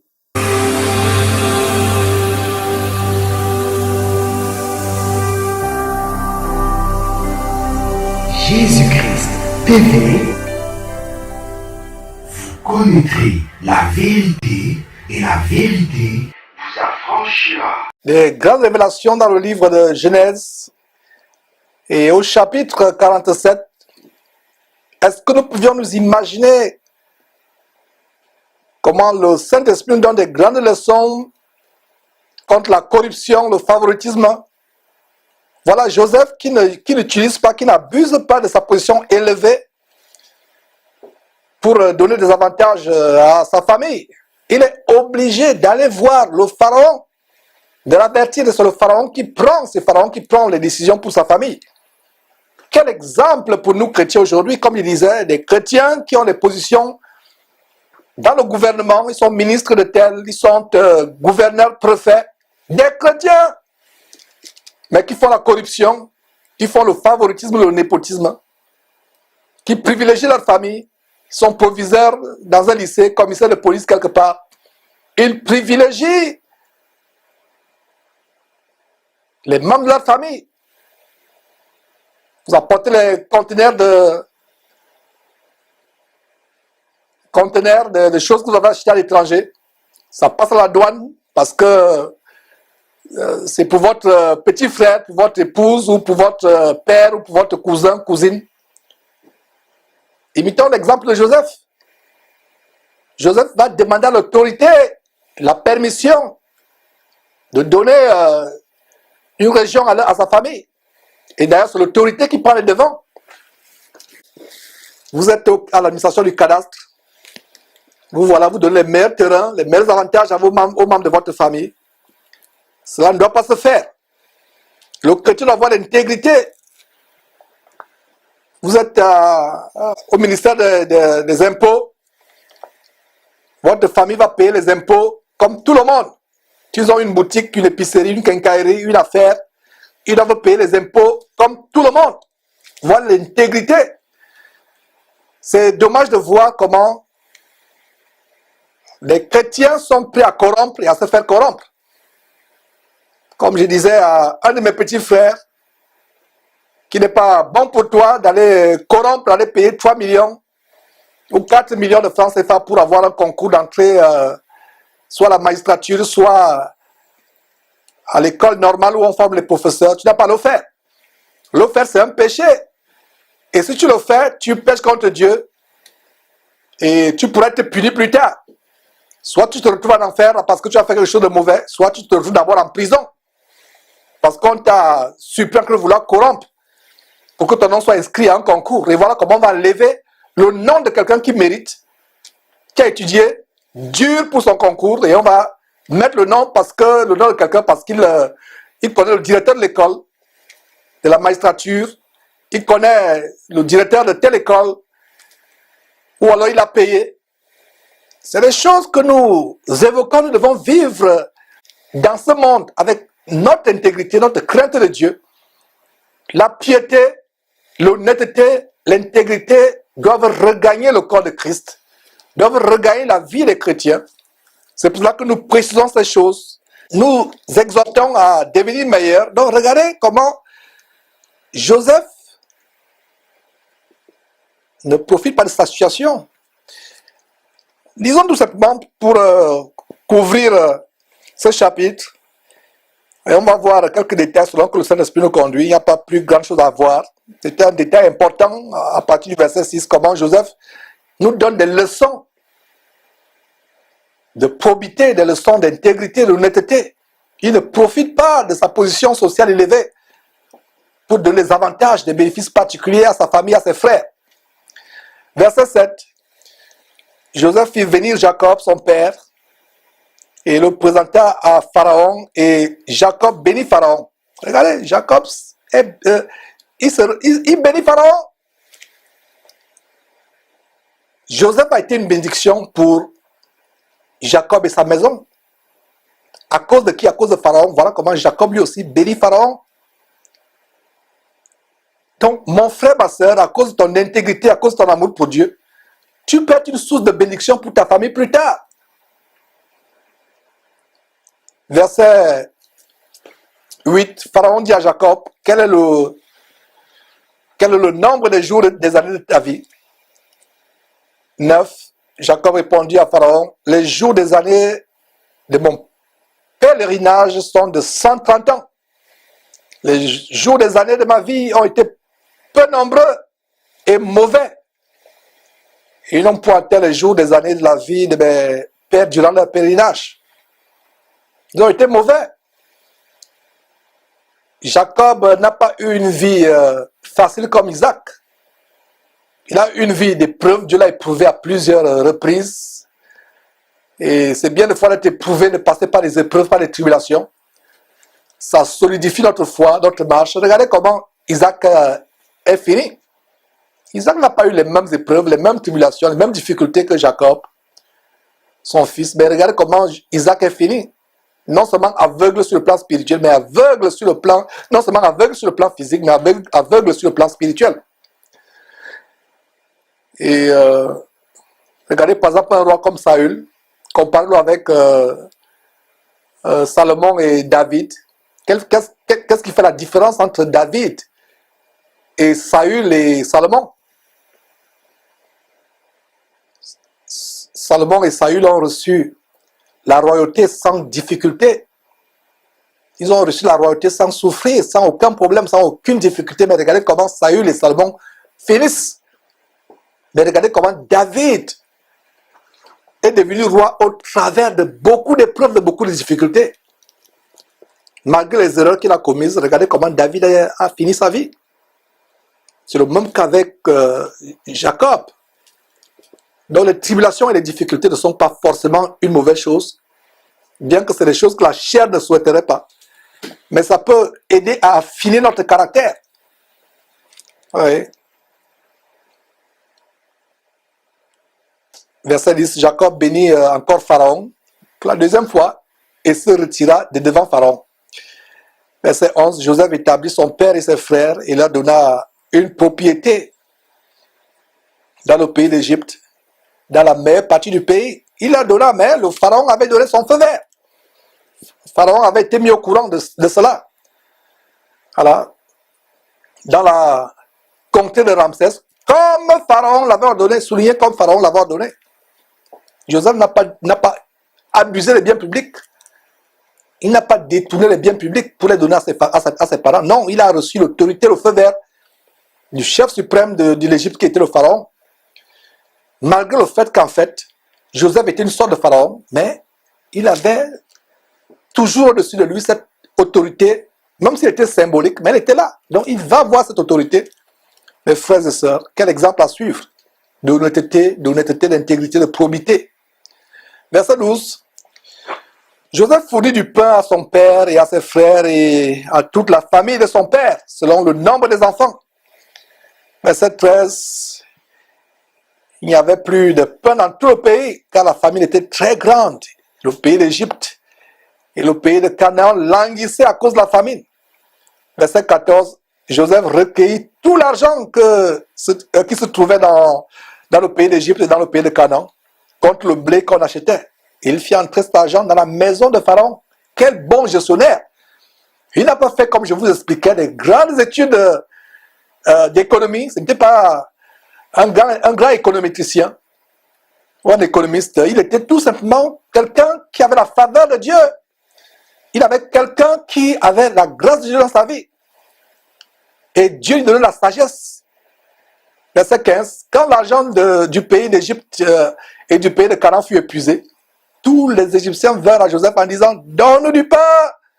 Pourquoi mourions-nous en ta présence, car l'argent manque?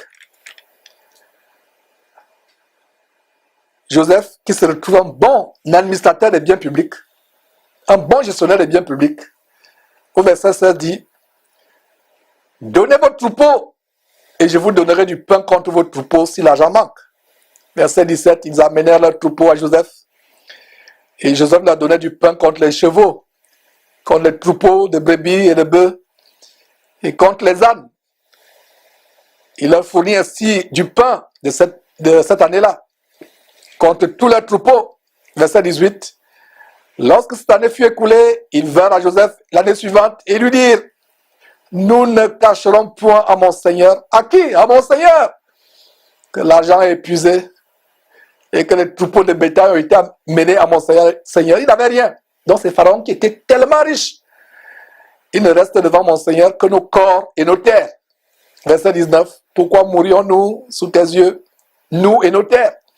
Achète-nous avec nos terres contre du pain, et nous appartiendrons à mon Seigneur, nous et nos terres. Donne-nous de quoi semer, afin que nous vivions et que nous ne mourions pas, et que nos terres ne soient pas désolées. Verset 20.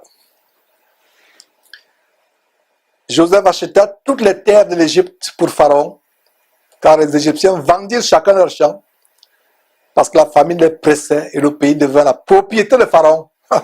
Voilà comment, à cause de Joseph, Pharaon devient le propriétaire de toute l'Égypte. Verset 21. Il fit passer le peuple dans les villes, d'un bout à l'autre des frontières de l'Égypte. Seulement, il n'acheta point les terres des prêtres, parce qu'il y avait une loi de Pharaon en faveur des prêtres qui vivaient du revenu que leur assurait Pharaon. C'est pourquoi ils ne vendirent point la terre. Verset 23. Joseph dit au peuple, je vous ai acheté aujourd'hui avec vos terres. Pour Pharaon, voici pour vous de la semence, et vous pourrez ensemencer le sol. Verset 24, à la récolte, vous donnerez un cinquième à Pharaon, et vous aurez les 4 autres parties pour ensemencer les champs, et pour vous nourrir avec vos enfants et ceux qui sont dans vos maisons. D'où lui venait cette sagesse, cette planification, mes frères et sœurs? Vous avez la réponse. Verset 25, ils disent, tu nous sauves la vie, que nous trouvions grâce aux yeux de mon Seigneur, et nous serons esclaves de Pharaon. Verset 26. Joseph fit de cela une loi qui a subsisté jusqu'à ce jour. Jusqu'à quel jour? Jusqu'en 2019? Non, jusqu'au jour où le livre de Genèse était écrit. Avec où l'écrivain du livre de Genèse parle, je vais dire écrit, inspiré par le Saint-Esprit, verset 26. Joseph fit de cela une loi qui a subsisté jusqu'à ce jour, c'est-à-dire jusqu'au jour où Moïse était en train d'écrire Genèse, et d'après laquelle un cinquième du revenu des terres de l'Égypte appartient à Pharaon. Il n'y a que les terres des prêtres qui ne soient point à Pharaon. Verset 27, nous poursuivons, nous allons vers la fin. Israël habitant dans le pays d'Égypte, dans le pays de Gozen. Ils eurent des possessions. Ils furent féconds et multiplièrent beaucoup. Verset 28. Jacob vécut 17 ans dans le pays d'Égypte, alors que vous vous rappelez, il disait, j'ai vu mon fils, Joseph, je t'ai vu, alors je peux mourir. Quand vous ne vous souciez pas des biens de la terre, je pense que c'est même là où Dieu va augmenter votre... Quand vous ne vous souciez pas de la vie de la terre, je pense que c'est là où Dieu va augmenter votre longévité sur terre. Dieu retranche de la terre ceux qui s'attachent seulement à la terre. Et leur mort est souvent douloureuse. J'ai souvent dit, l'agonie des gens qui s'attachent à la terre est tellement douloureuse. Ils sont en train de mourir. La douleur ne vient pas qu'ils sont en train de mourir. La douleur vient du fait qu'ils sont en train de quitter la terre à laquelle ils sont accrochés. Leurs immeubles, leurs avions, leurs voitures, leurs bijoux, ils s'accrochent. C'est pour ça qu'il y a certains qui donnent leur dernière volonté. Enterrez-moi avec mes bijoux. Enterrez-moi comme une photo. Je pense qu'on l'avait montré dans une émission de Jésus-Christ TV. Une femme qui est enterrée avec sa chambre. Il y a le lit. On a creusé un grand trou qui pouvait faire la taille de sa chambre. Il y a le lit, ses chaussures alignées, ses bijoux alignés, son écran TV plasma, écran plat, tout ça.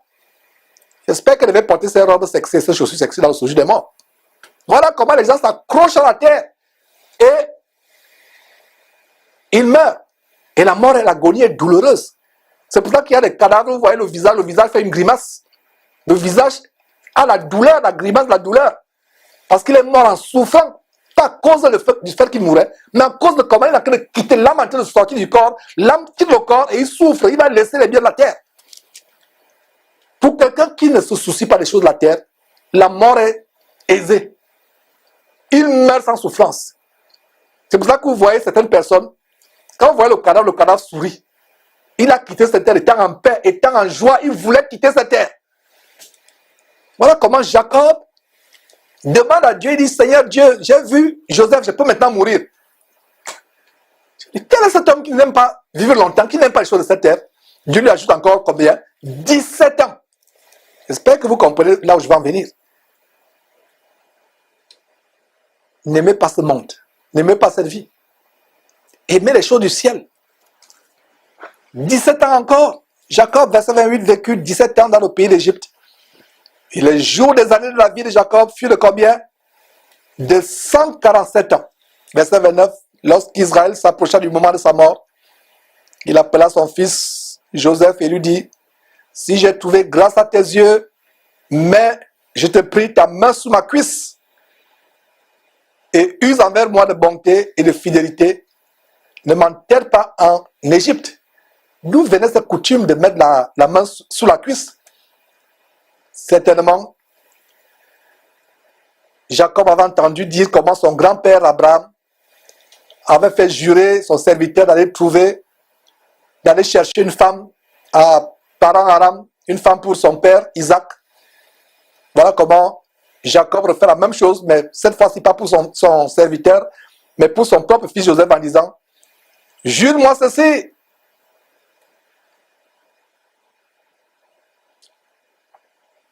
Que tu useras de bonté envers moi, que je ne serai pas enterré en Égypte. Verset 30.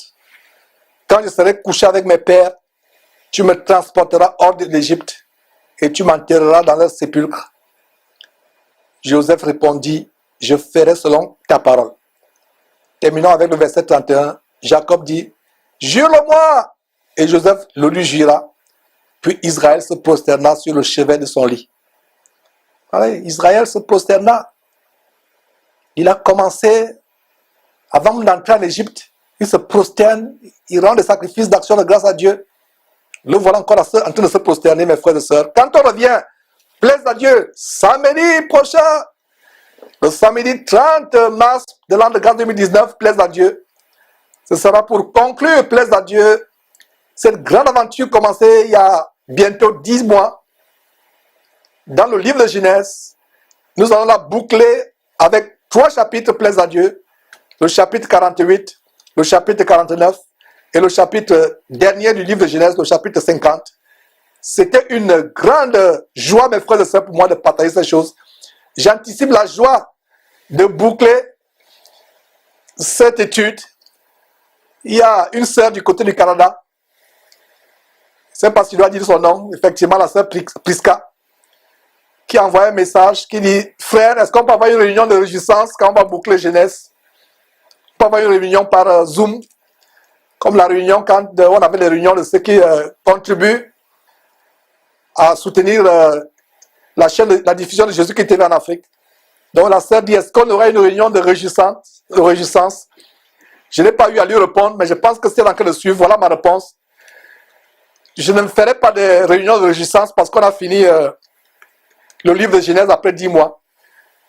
Étant patient, venant samedi après samedi, je ne ferai pas de réunion de réjouissance. Mais les réunions de réjouissance se feront au ciel.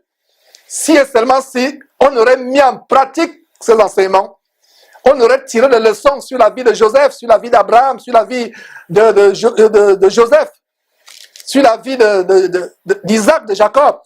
Et qu'en tirant les leçons sur leur vie, on se retrouve au ciel. À quoi faire, chères sœurs, et tous ceux qui avaient pensé, peut-être comme la sœur Prisca, à quoi faire une réunion de réjouissance avec les feux d'artifice? On a fini Genèse.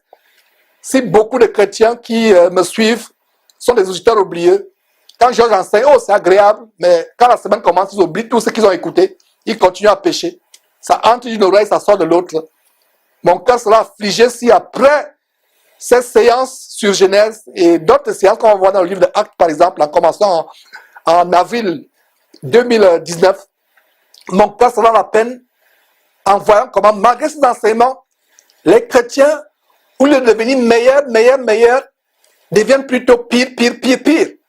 Donc, il n'y aura pas de séance spéciale de réjouissance. Ah, on va se réjouir, on va chanter les cantiques, on a fini Genèse. Non! La réjouissance doit être dans le cœur de tout un chacun. Ma vie est transformée par ces enseignements. Je suis devenu une nouvelle personne, comme Jacob est devenu une nouvelle personne. Je suis transformé. Chacun doit avoir les feux d'artifice dans son cœur à cause de la transformation que cet enseignement produit.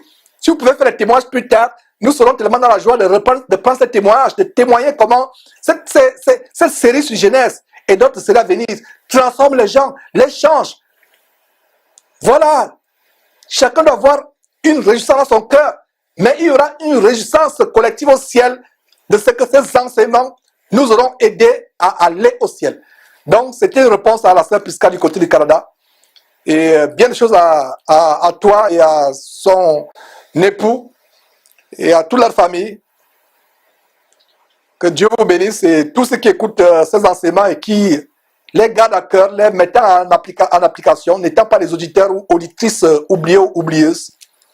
C'est sur cette parole, mes frères et sœurs, que je vais vous prier de vous joindre à nous et nous allons tout simplement rendre grâce à Dieu et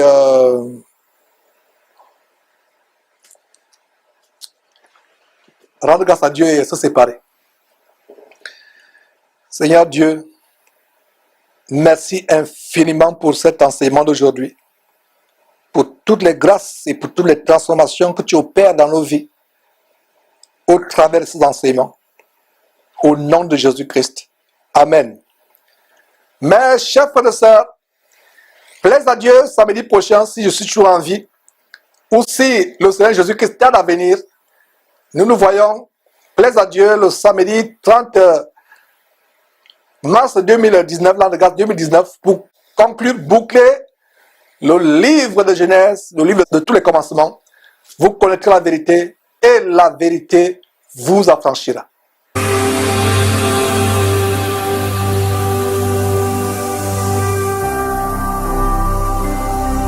Jésus-Christ TV, vous connaîtrez la vérité et la vérité vous affranchira.